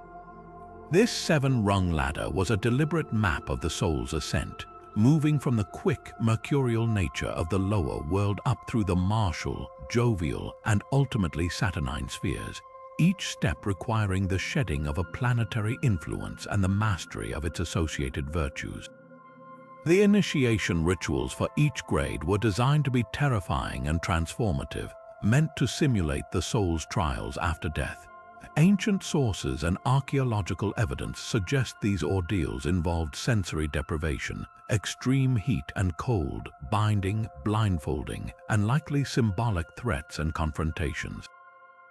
The goal was to strip the initiate of his earthly fears and ego, forging him into a being capable of withstanding the awe-inspiring journey through the planetary spheres. Within the cramped, cave-like Mithrium, decorated with elaborate frescoes of the god Mithras slaying the celestial bull, the Tauroctony, these rituals would have been intensely powerful. The central image itself was not a literal scene but a complex astronomical code, with every element: the dog, the snake, the scorpion, the raven corresponding to constellations, mapping the god's act as one that stabilized the cosmic order and created a pathway for the soul. This entire system reveals a breathtakingly sophisticated cosmic vision. The Mithraist saw the universe as a multi-layered structure, with the 7 planetary spheres acting as both a literal and metaphysical barrier between the soul trapped on Earth and its ultimate home in the realm of the fixed stars beyond Saturn. Upon physical death, the soul of a properly initiated Pater would ascend, but at each planetary gate it would be challenged by the archon of that sphere. Because of the knowledge and strength gained through the 7 grades, the soul could confidently pass each challenge, surrendering the attributes it had acquired from each planet during its descent into birth. It would shed the impulsiveness of Mercury, the lustfulness of Venus, the aggressiveness of Mars, and so on until it was pure spirit, finally bursting free from the confines of the cosmos to return to its true, eternal home among the infinite stars. The Mithraic mysteries offered no less than a technical manual for the soul, a secret roadmap for overcoming the divine mechanics of the universe itself to achieve immortality. Leaving behind the star-charted paths of Mithraism, we venture now to the sun-baked plains of Mali in West Africa, where the Dogon people safeguard an astronomical secret so precise and so baffling that it has sparked intense debate for decades. The Dogon, an ethnic group living in a remote region of the Bandiagara escarpment, possess a complex cosmology that has been passed down through their spiritual leaders, the Hogon, for centuries. At the very heart of their tradition lies an astonishingly detailed knowledge of the Sirius star system, knowledge that they claim was given to them by visitors from the stars themselves, the amphibious celestial teachers known as the Namo. According to Dogon mythology, the supreme creator god, Amma, fashioned the universe and all within it. Their creation story tells of a time when the Namo, described as aquatic beings who needed a watery environment to live, descended from the heavens in a great arc that spun on its axis as it fell, accompanied by fire and thunder. This vessel, they say, came from a star that orbits Sirius, the brightest star in our night sky. The Namo are depicted as half-human, half-fish creatures, often described as having rudimentary fish-like tails and smooth, slick skin. They are not portrayed as invaders or monsters, but as benevolent civilizing gods who brought profound wisdom, social order, agricultural techniques, and the foundations of their spiritual system to the ancient Dogon. After their descent, the mythology states that the Namo sacrificed themselves and were dismembered, their parts scattered to purify the world and ensure its fertility, an act that echoes other ancient dying and rising god myths across the globe. The truly mind-bending part of this tradition is not the myth itself, but the precise scientific data embedded within it. The Dogon priests have long stated that the star we call Sirius is actually part of a ternary system, consisting of Sirius A, tiny but incredibly heavy and dense star known as Sirius B, and a third star, Sirius C. To the modern astronomer, this is staggering. Sirius B is a white dwarf star, the remnant of a dead star. It is invisible to the naked eye and was first theorized by Western astronomers in the mid-19th century due to gravitational perturbations in Sirius A's orbit. It was not visually observed and confirmed until 1952 with a powerful telescope. Yet, Dogon oral tradition, which anthropologists like Marcel Grioul and Germain Dieterlen began meticulously recording in the 1930s, described it perfectly. They called it po tolo from their word for a tiny grain, po, and tolo for star. They knew it was made of a metal heavier than iron, which they called sagala, and they stated it was the smallest and heaviest star, a perfect description of a white dwarf's immense density. They even accurately described its 50-year elliptical orbit around Sirius A, and they drew diagrams in the sand for researchers showing the star's relative positions. The explanation for this knowledge is the central mystery. The Dogon themselves are unequivocal. They learned it from the Namo. Mainstream science, however, offers a different, more earthbound explanation, suggesting the information was likely incorporated into their tradition following contact with Westerners in the late 19th or early 20th century. The problem with this skeptical view is one of timing and integration. The Dogon cosmological system was recorded by Grioul decades before the public had any widespread knowledge of white dwarfs or Sirius B's orbit. Furthermore, the Sirius lore is not a standalone factoid. It is deeply and intricately woven into their entire cultural fabric, their art, their rituals, their calendar, and their creation myth. It is as fundamental to their identity as the Exodus is to Judaism or the Dreamtime is to Aboriginal Australians. This is not the kind of detail that is easily grafted onto an ancient belief system. It appears to be a foundational pillar. Whether one leans toward the ancient astronaut theory or a case of independent cultural acquisition, the Dogon tradition forces us to confront the limitations of our own historical and anthropological models. It challenges the assumption that deep astronomical knowledge must always follow a linear, Western scientific path of discovery. The story of the Nommo and their gift of knowledge from Sirius stands as a powerful testament to the enduring human desire to look to the stars not just for navigation but for our origins. It suggests that the divine realm, or those who inhabit it, might not be confined to metaphysical dimensions but could be located on a cosmic map, waiting for us to develop the eyes, both technological and spiritual, to see it. This intricate map of divine energy brings us to a tradition that sought to chart the very architecture of creation itself, offering a structured path for the human soul to climb back to its source. From the cosmic descent described in the Enuma Elish, we journey into the heart of Jewish mysticism, arriving at our 20th ancient secret, the Kabbalistic Tree of Life. Far more than a simple symbol, the Tree of Life, or Etz Chaim, is a breathtakingly complex metaphysical blueprint. It describes the process through which the infinite, unknowable Godhead, known as Ein Sof, the Endless One, stepped down its own boundless light to create the finite, structured universe we inhabit. This diagram of 10 spheres, or sephirot, connected by 22 pathways, is nothing less than a schematic of consciousness itself, a guide to understanding everything from the cosmos to the human psyche. Imagine the unmanifest Ein Sof, a divine reality so absolute and boundless that it exists beyond all human conception of space, time, or category. For creation to occur, this infinite light had to be concentrated and filtered. A vessel had to be formed to receive it. According to the seminal Kabbalistic text, the Zohar, this process began with a contraction, a tzimtzum. Ein Sof voluntarily withdrew its light from a single, central point, creating a vacated space, a kind of spiritual womb where creation could begin. Into this void, a single ray of divine light emanated, channeling itself sequentially through 10 divine attributes, the sephirot.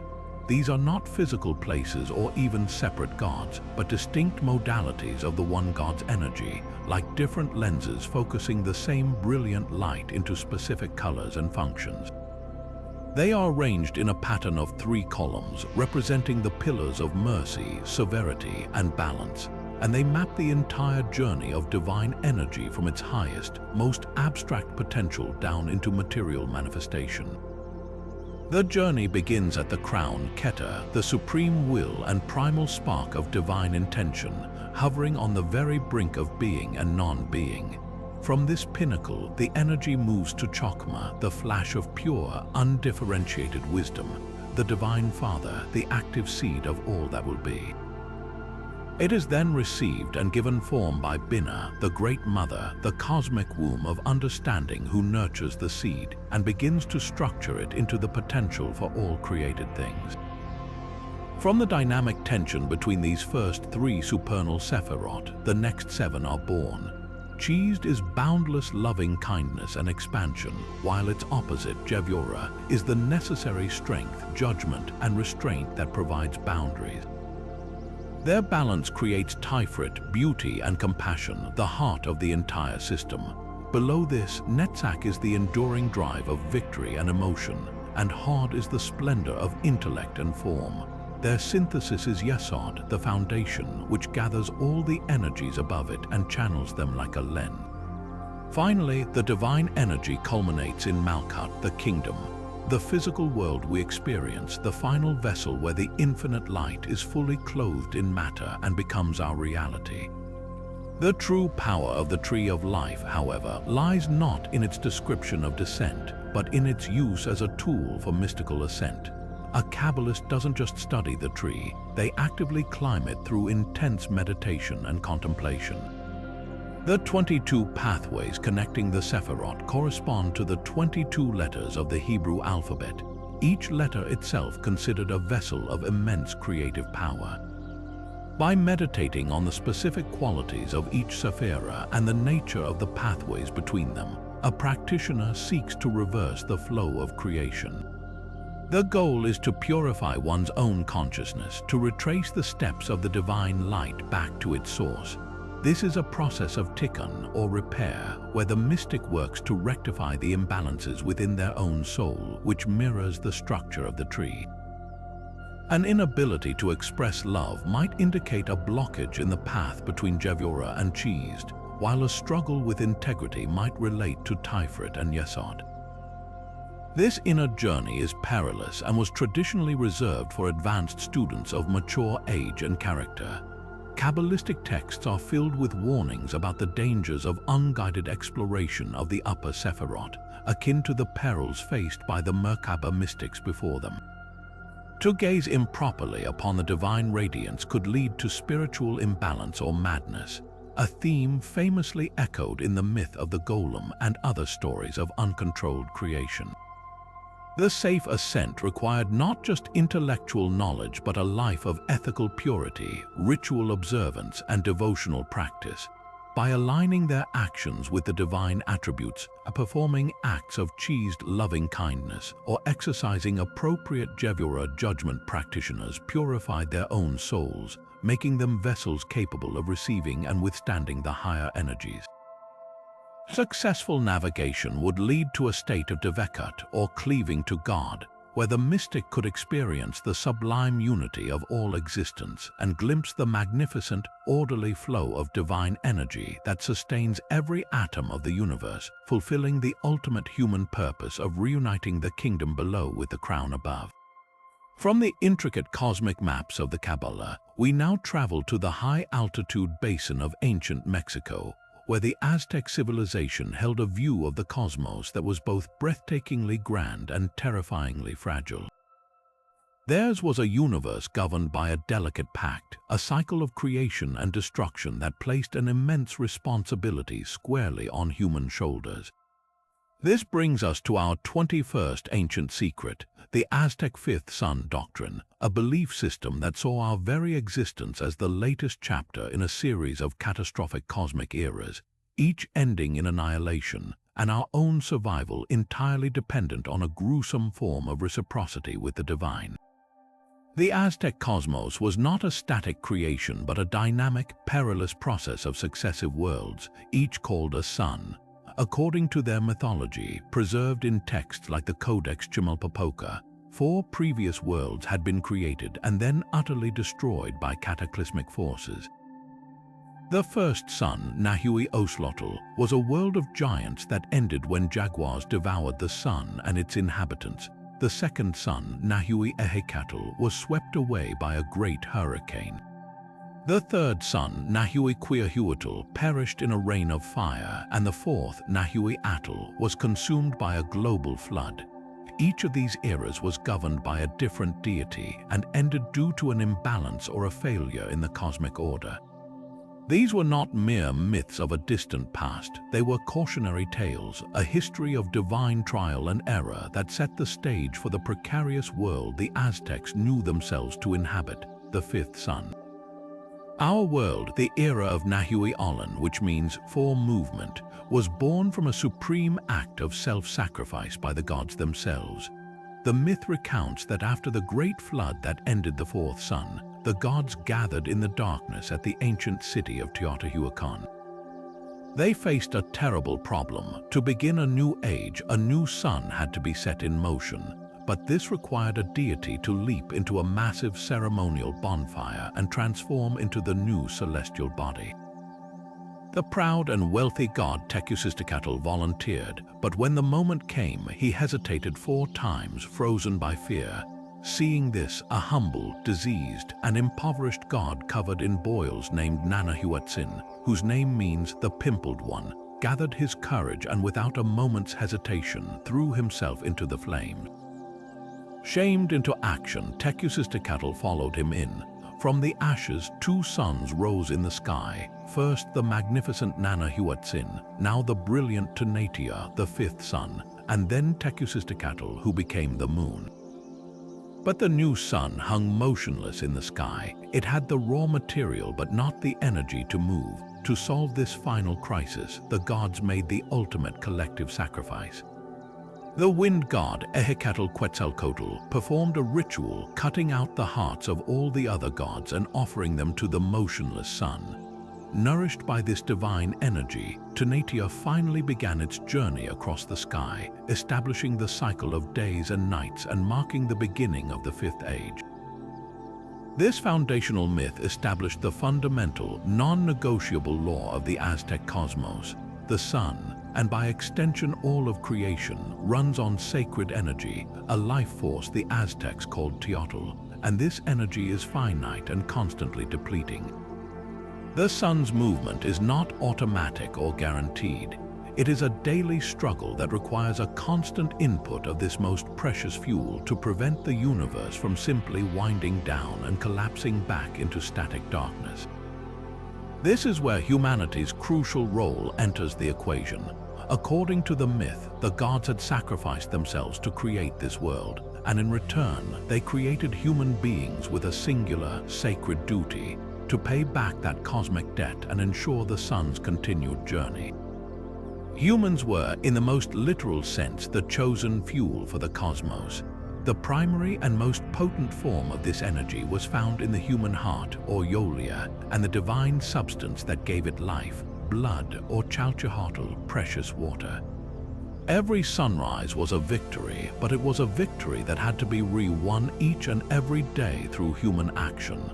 The Aztecs believed that if they ever failed in their duty to feed the sun, the cosmos would cease. The sun would stop in the sky, the stars would shake loose, and terrifying Tzitzimime star demons that dwelled in the darkness between the stars would descend to earth to devour all of humanity. This profound belief made sacrifice, or nextlahuali, a debt payment, the central organizing principle of their entire society. It was not an act of cruelty or random violence. It was a sacred, solemn, and necessary technology for cosmic maintenance. The most powerful offering was the human heart, extracted in a public ritual atop a pyramid temple. The victim, often a captured warrior, was seen not as a random victim but as a sacred impersonator of a god, a Ixipla. Their death was a symbolic reenactment of the god's original sacrifice. The act of offering the still beating heart to the sun was the highest form of reciprocity, a direct transfusion of life force from the human realm to the divine. The blood was considered the most nourishing element, but the entire process was part of the exchange. The body would often be flayed, and a priest would wear the skin, symbolizing the renewal of the earth's surface. Even auto-sacrifice, where nobles and commoners alike would pierce their tongues, earlobes, or genitals to offer their own blood on paper or straw effigies, was a vital part of this daily cosmic sustenance. The fifth sun doctrine reveals a worldview of terrifying intimacy and interdependence. The Aztecs did not see themselves as masters of the earth, but as servants of the cosmos, bound by a sacred contract they dared not break. Their often misunderstood practices were rooted in a deep existential anxiety and a profound sense of responsibility for the continued existence of all things. It was a belief that the divine realm was not a distant, self-sufficient paradise, but a fragile construct that required constant nourishment from the human world.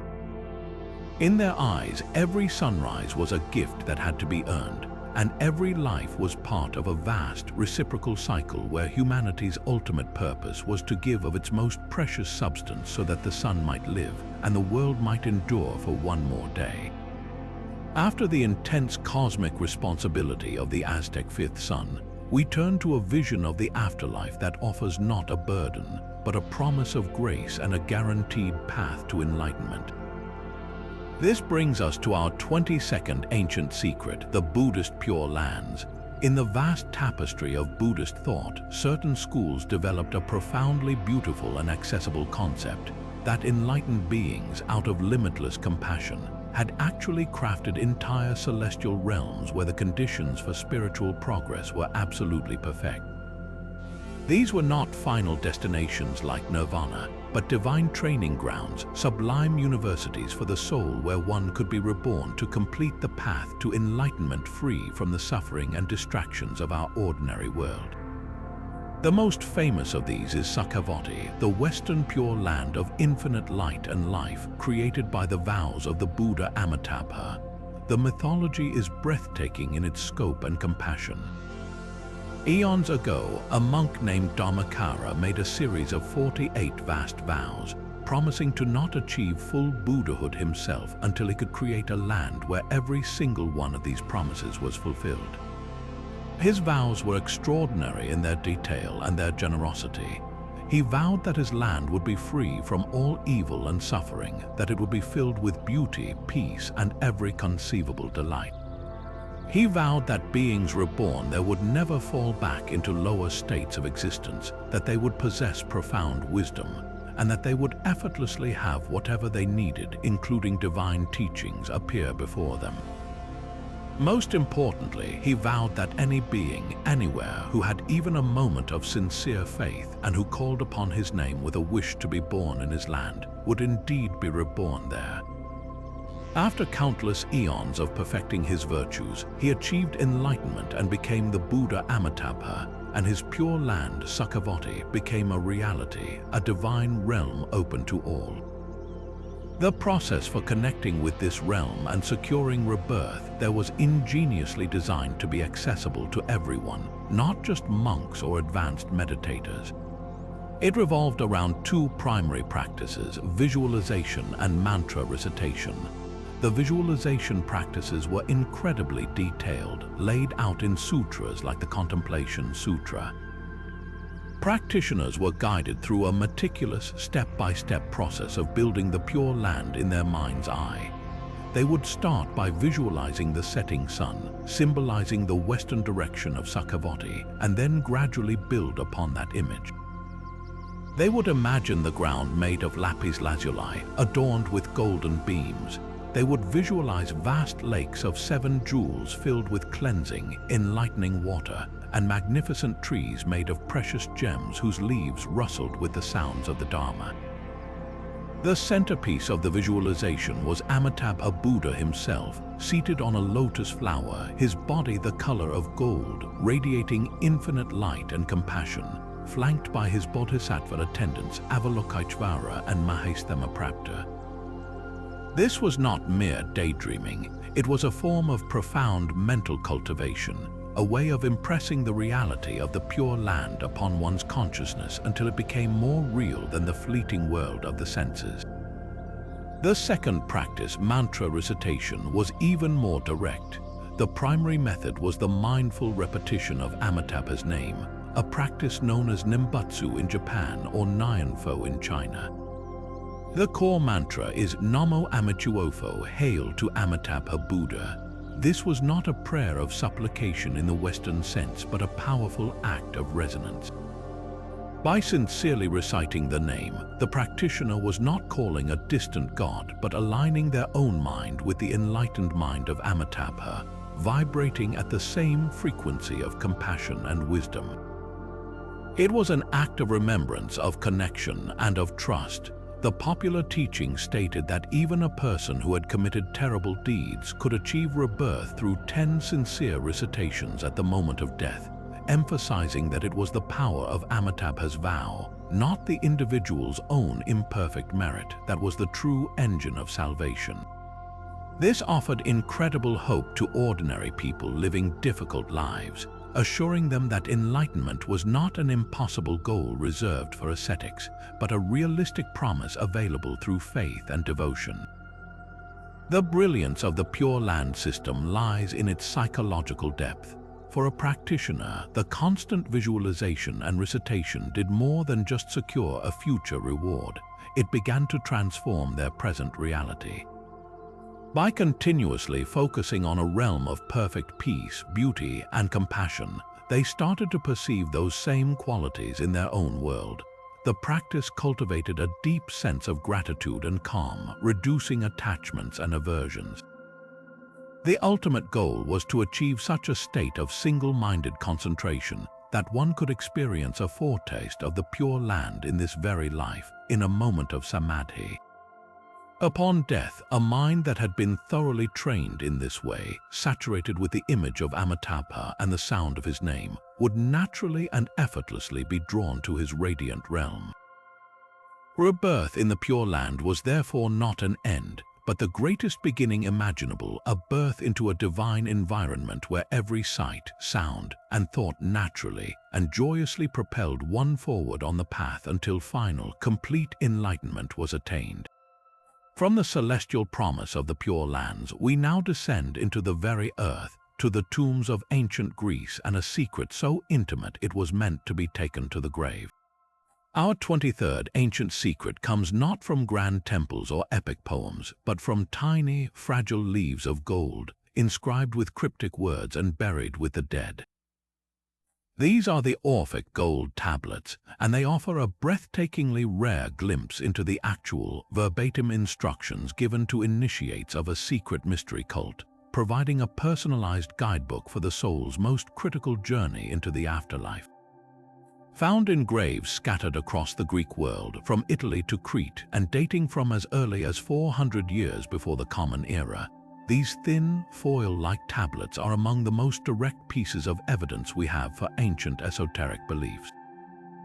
They weren't meant for public display or for the eyes of the living. They were clandestine companions for the deceased, hidden in the hand or placed near the mouth or upon the chest of the person buried. Their very placement is a clue to their purpose. This was knowledge to be held onto, to be spoken, a permanent cheat sheet for the ultimate final exam of the soul. Unlike the grand and public Egyptian Book of the Dead, these were personal, portable, and profoundly secret, suggesting a privileged initiation that promised a far better fate than the shadowy, dreary existence most Greeks believed awaited them in the underworld of Hades. The text inscribed on these tablets varies, but they share a common and astonishing purpose: to guide the disoriented soul immediately after death. They begin by acknowledging the shock and confusion of the newly deceased. One famous tablet from Thessaly opens with the soul's own panicked declaration: "I am parched with thirst and I am dying," but it immediately provides the solution: "But grant me to drink from the ever-flowing spring."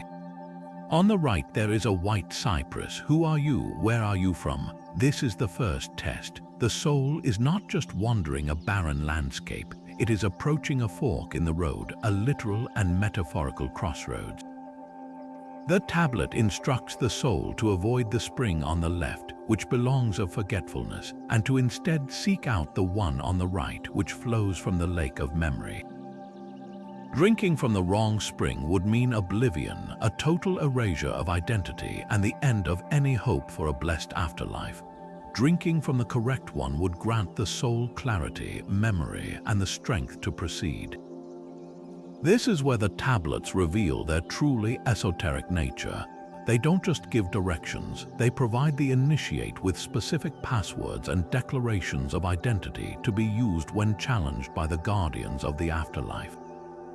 The soul is instructed to approach the guardians, often the inhabitants of the sacred lake itself, and speak with authority.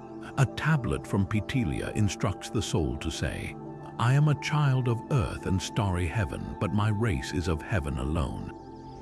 This is a radical statement. It asserts that while the physical body is earthly, the true essence, the soul, is divine and celestial, a direct offspring of the cosmos. Another common declaration is simply, "I am your suppliant. I have paid the penalty for deeds that were not just." This suggests that the initiation rites involved a ritual purification, a symbolic payment for ancestral sin or personal impurity, which now allows the soul to stand pure before the powers of the underworld. The ultimate goal of this guided journey was to reach the sacred meadows and groves reserved for the blessed dead, a place often associated with the goddess Persephone and her lord, Hades, who is addressed here not as a fearsome abductor but as a revered monarch. Upon successfully navigating the obstacles and delivering the correct phrases, the soul is promised an extraordinary reward, a privileged place among the other heroes and initiates. The tablets conclude with triumphant declarations of a new, exalted status. One from Thurii ends with the soul proclaiming, "I have flown out of the heavy, difficult circle. I have approached the longed-for crown with swift feet.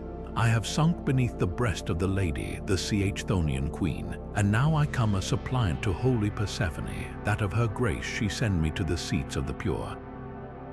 This heavy, difficult circle is likely a reference to the cycle of reincarnation, the endless wheel of birth and death that the Orphic sought to escape. The journey outlined on the gold leaf was the way out, the secret path to breaking the cycle forever and achieving a state of blissful immortality among the divine. What makes these small artifacts so profoundly significant is the world view they represent. They provide concrete evidence for a belief in a judgmental and structured afterlife that was far more complex than the Homeric vision of a shadowy Hades for all. They prove that certain mystery cults, like the Orphics, offered initiates a tangible hope for a better fate based on secret knowledge and ritual purity, not just on noble deeds in life. The possession of the correct words was the key to paradise. This transforms the concept of the underworld from a passive destination into an active, challenging landscape that the prepared soul could successfully navigate.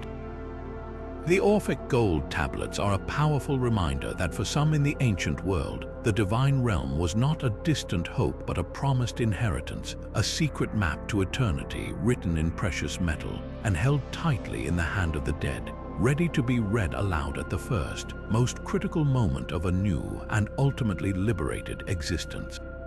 While the Greeks and Egyptians mapped their underworlds with intricate guides, the ancient Slavs envisioned the entire cosmos as a single, living entity of profound interconnection and balance.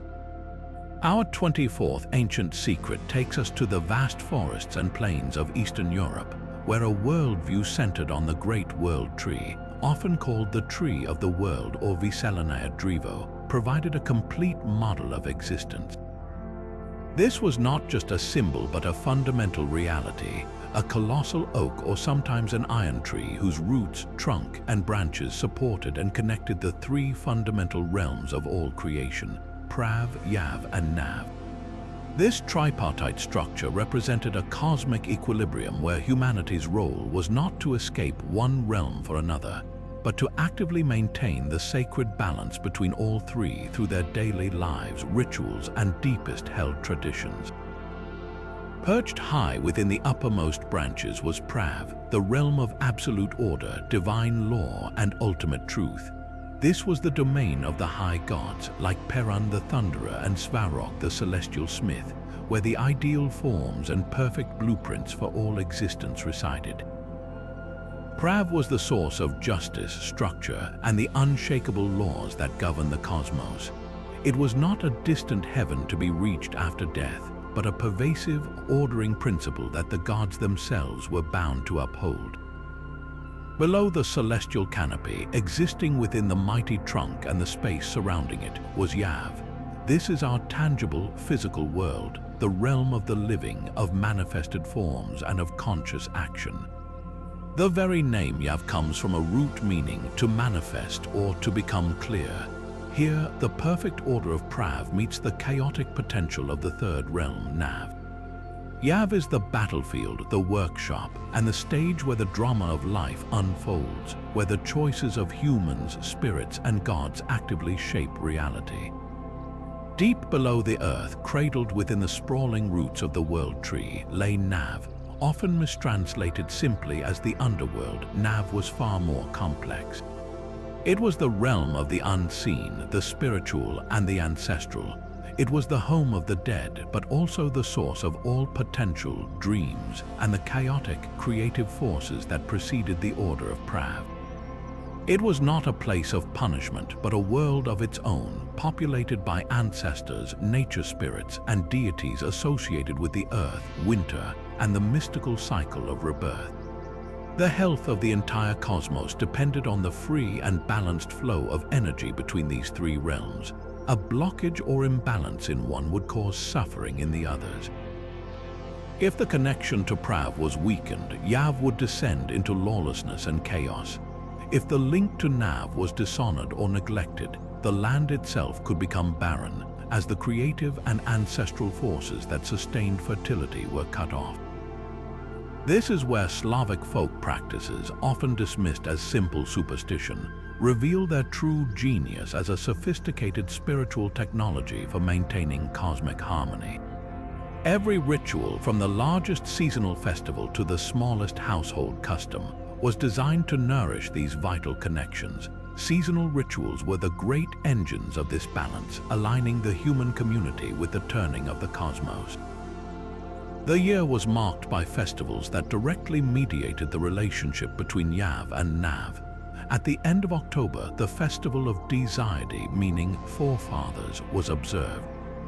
During this time, the veil between Yav and Nav was believed to be at its thinnest.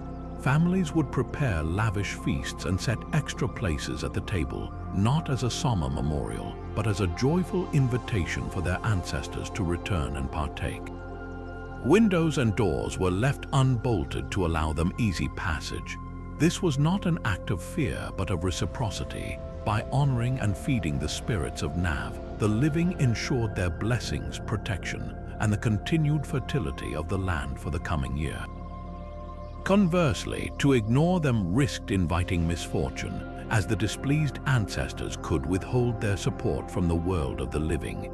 The spring and summer festivals, like the celebration of Ivan Kupala around the summer solstice, worked to strengthen the connection to Prav and the life-giving forces of the sky.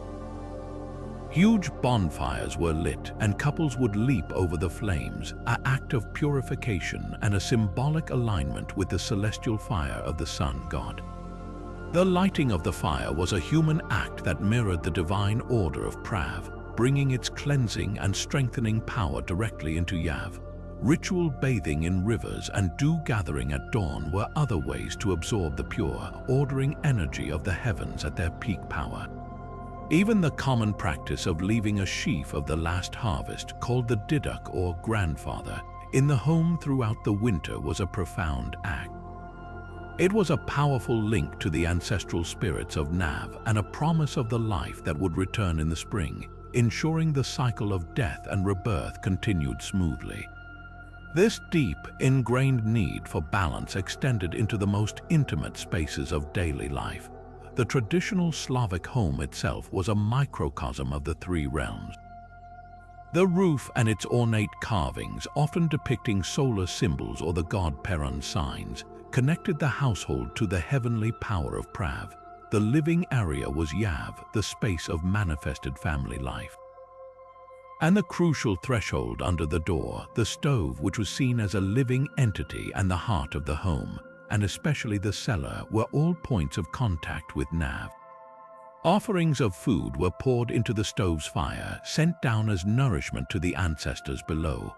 Great care was taken to honor the domovoi, the household spirit who lived behind the stove or in the cellar. This small, often capricious deity was a direct bridge to Nav. Keeping him happy with occasional offerings of bread and milk ensured the household's prosperity and protected it from the more chaotic forces of the unseen world. The Slavic worldview, embodied by the Great World Tree, teaches us that the divine is not a separate reality to be sought. Instead, it is a delicate, living system of relationships between the heavens, the earth, and the ancestors, that we are all inherently a part of, and whose harmony we are personally responsible for nurturing with every action, every ritual, and every thought. And so we arrive at the final, and perhaps most famous of all the ancient secrets, the ultimate symbol of transformation that has captivated kings, mystics, and scientists for centuries. This is the legendary Philosopher's Stone, the supreme object of the alchemical art. To the untrained eye, alchemy appears to be a futile quest, a primitive pseudoscience obsessed with turning lead into gold and discovering an elixir of life. But this is a profound misunderstanding. For the true adept, the laboratory work was always an elaborate decoy, a physical mirror for a far more radical internal process. The lead to be transformed was the alchemist's own base, unrefined soul, and the gold to be produced was a state of spiritual perfection and unity with the divine. The Philosopher's Stone was not a physical rock at all, but a state of being, the fully realized and enlightened human consciousness. The entire alchemical process, from the initial blackening of the materia prima to the final glorious reddening, was a meticulously coded roadmap for psychological and spiritual development. It began with the stage of nigredo, or blackness. In the lab, this was the putrefaction, the rotting and blackening of the initial substance as it was heated and broken down. Symbolically, this was the dark night of the soul, a voluntary descent into one's own shadow self. The aspiring adept had to confront their deepest flaws, traumas, and ego-driven desires, all the psychological lead that weighed them down. This stage was often described as a death, a necessary dissolution of the old, false identity before a new one could be built. It was a terrifying but essential confrontation with everything within that was not authentic, a process of utter humility and breakdown. From the ashes of this inner death arose the next stage, albedo, the whitening. In the flask, the black mass would gradually purify, becoming a brilliant white substance. This represented a state of purification and clarity. Having faced their own darkness, the alchemist's mind was now washed clean of its attachments and projections, achieving a lunar coolness and receptivity to higher wisdom. This was a state of illuminated innocence where the soul became a blank slate, ready to receive the imprint of the divine. Following this was citronitas, the yellowing, a stage less frequently emphasized but representing the dawning of intellectual understanding and the solar light of insight beginning to permeate the consciousness. Finally, the ultimate goal was achieved, rubedo, the reddening. This was the creation of the philosopher's stone itself, depicted as a powder or a glassy stone of a deep, ruby red color. This was the culmination, the complete integration of the human and the divine, the marriage of spirit and matter within the individual. The adept who achieved this was no longer merely human. They had become the anthropos, the fully realized being, a microcosm in perfect harmony with the macrocosm. They had, in effect, become their own elixir of life, radiating vitality and wisdom, and possessing the legendary ability to transmute the world around them simply through their enlightened presence. This internal work was always described using an incredibly complex and deliberately obscure symbolic language, a necessity to protect the art from the unworthy and the scrutiny of the church. The ingredients were never literal. The green lion devouring the sun might represent a corrosive acid dissolving gold, but its true meaning was the raw, unconscious energy of the psyche consuming the light of consciousness to begin the transformative work.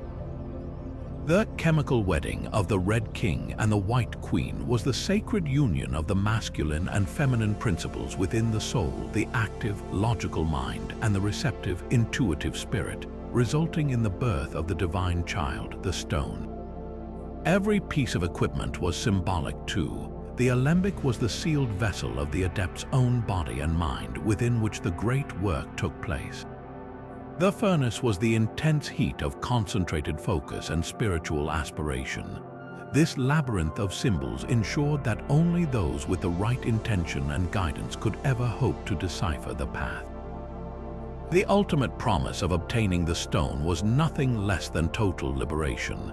It granted the ability to transmute base metals into gold, which meant the adept could transform any negative, base experience in their life into spiritual gold, finding meaning in suffering, wisdom in failure, and opportunity in obstacle.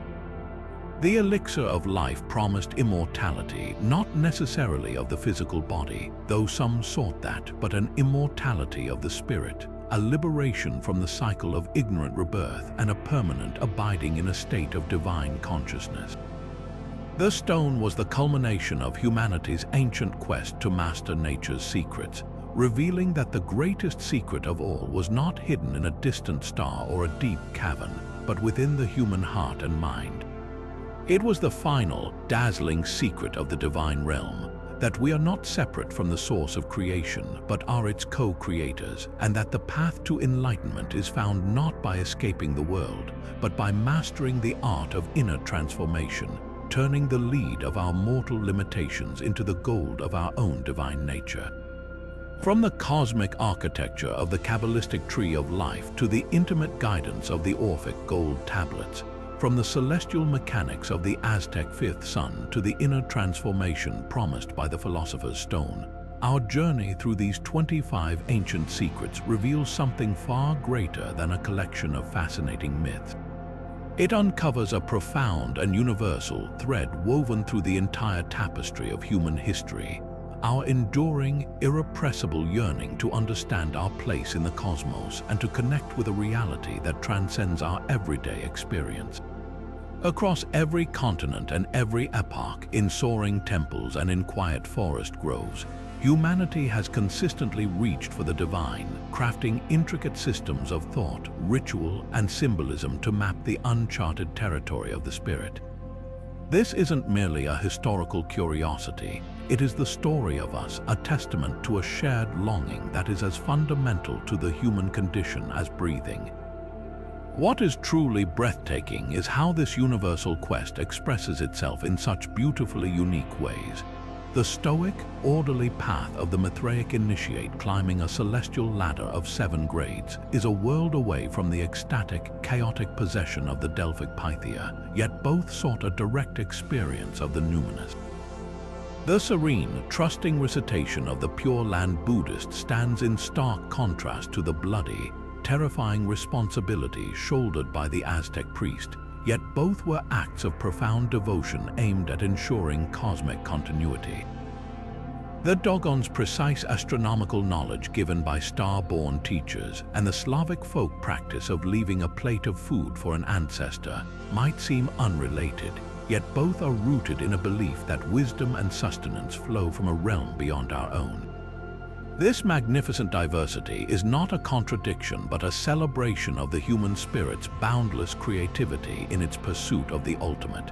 It shows us that the divine realm is not a monolithic destination with one correct path, but a multifaceted reality that can be approached through the lens of countless cultures, each offering a unique and invaluable piece of the puzzle. Yet, for all their beautiful differences, these secrets also whisper of startling commonalities.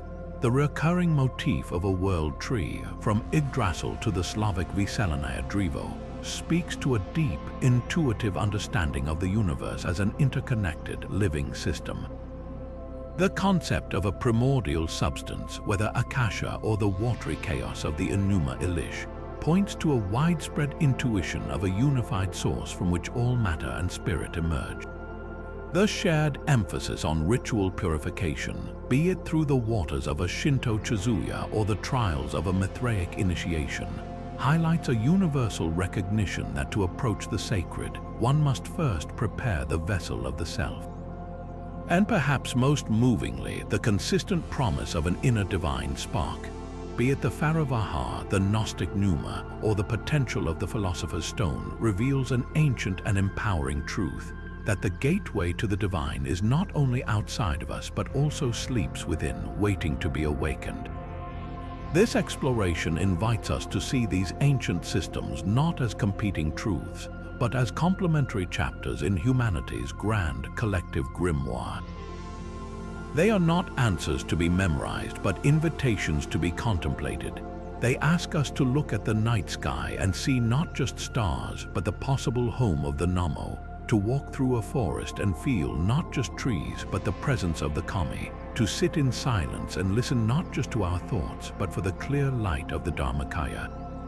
They remind us that the quest for meaning is our greatest inheritance, so we turn the conversation over to you. Which of these 25 secrets resonated most deeply with your own understanding of the world? Was it the perilous celestial ascent of the Merkabah mystic, the harmonious balance of the Slavic worldview, or the promise of the Pure Land? Share your thoughts in the comments below. We are genuinely excited to hear which path captured your imagination. And if you're ready to continue unraveling the world's greatest historical mysteries with us, be sure to subscribe and hit the bell so you never miss our next journey into the unknown.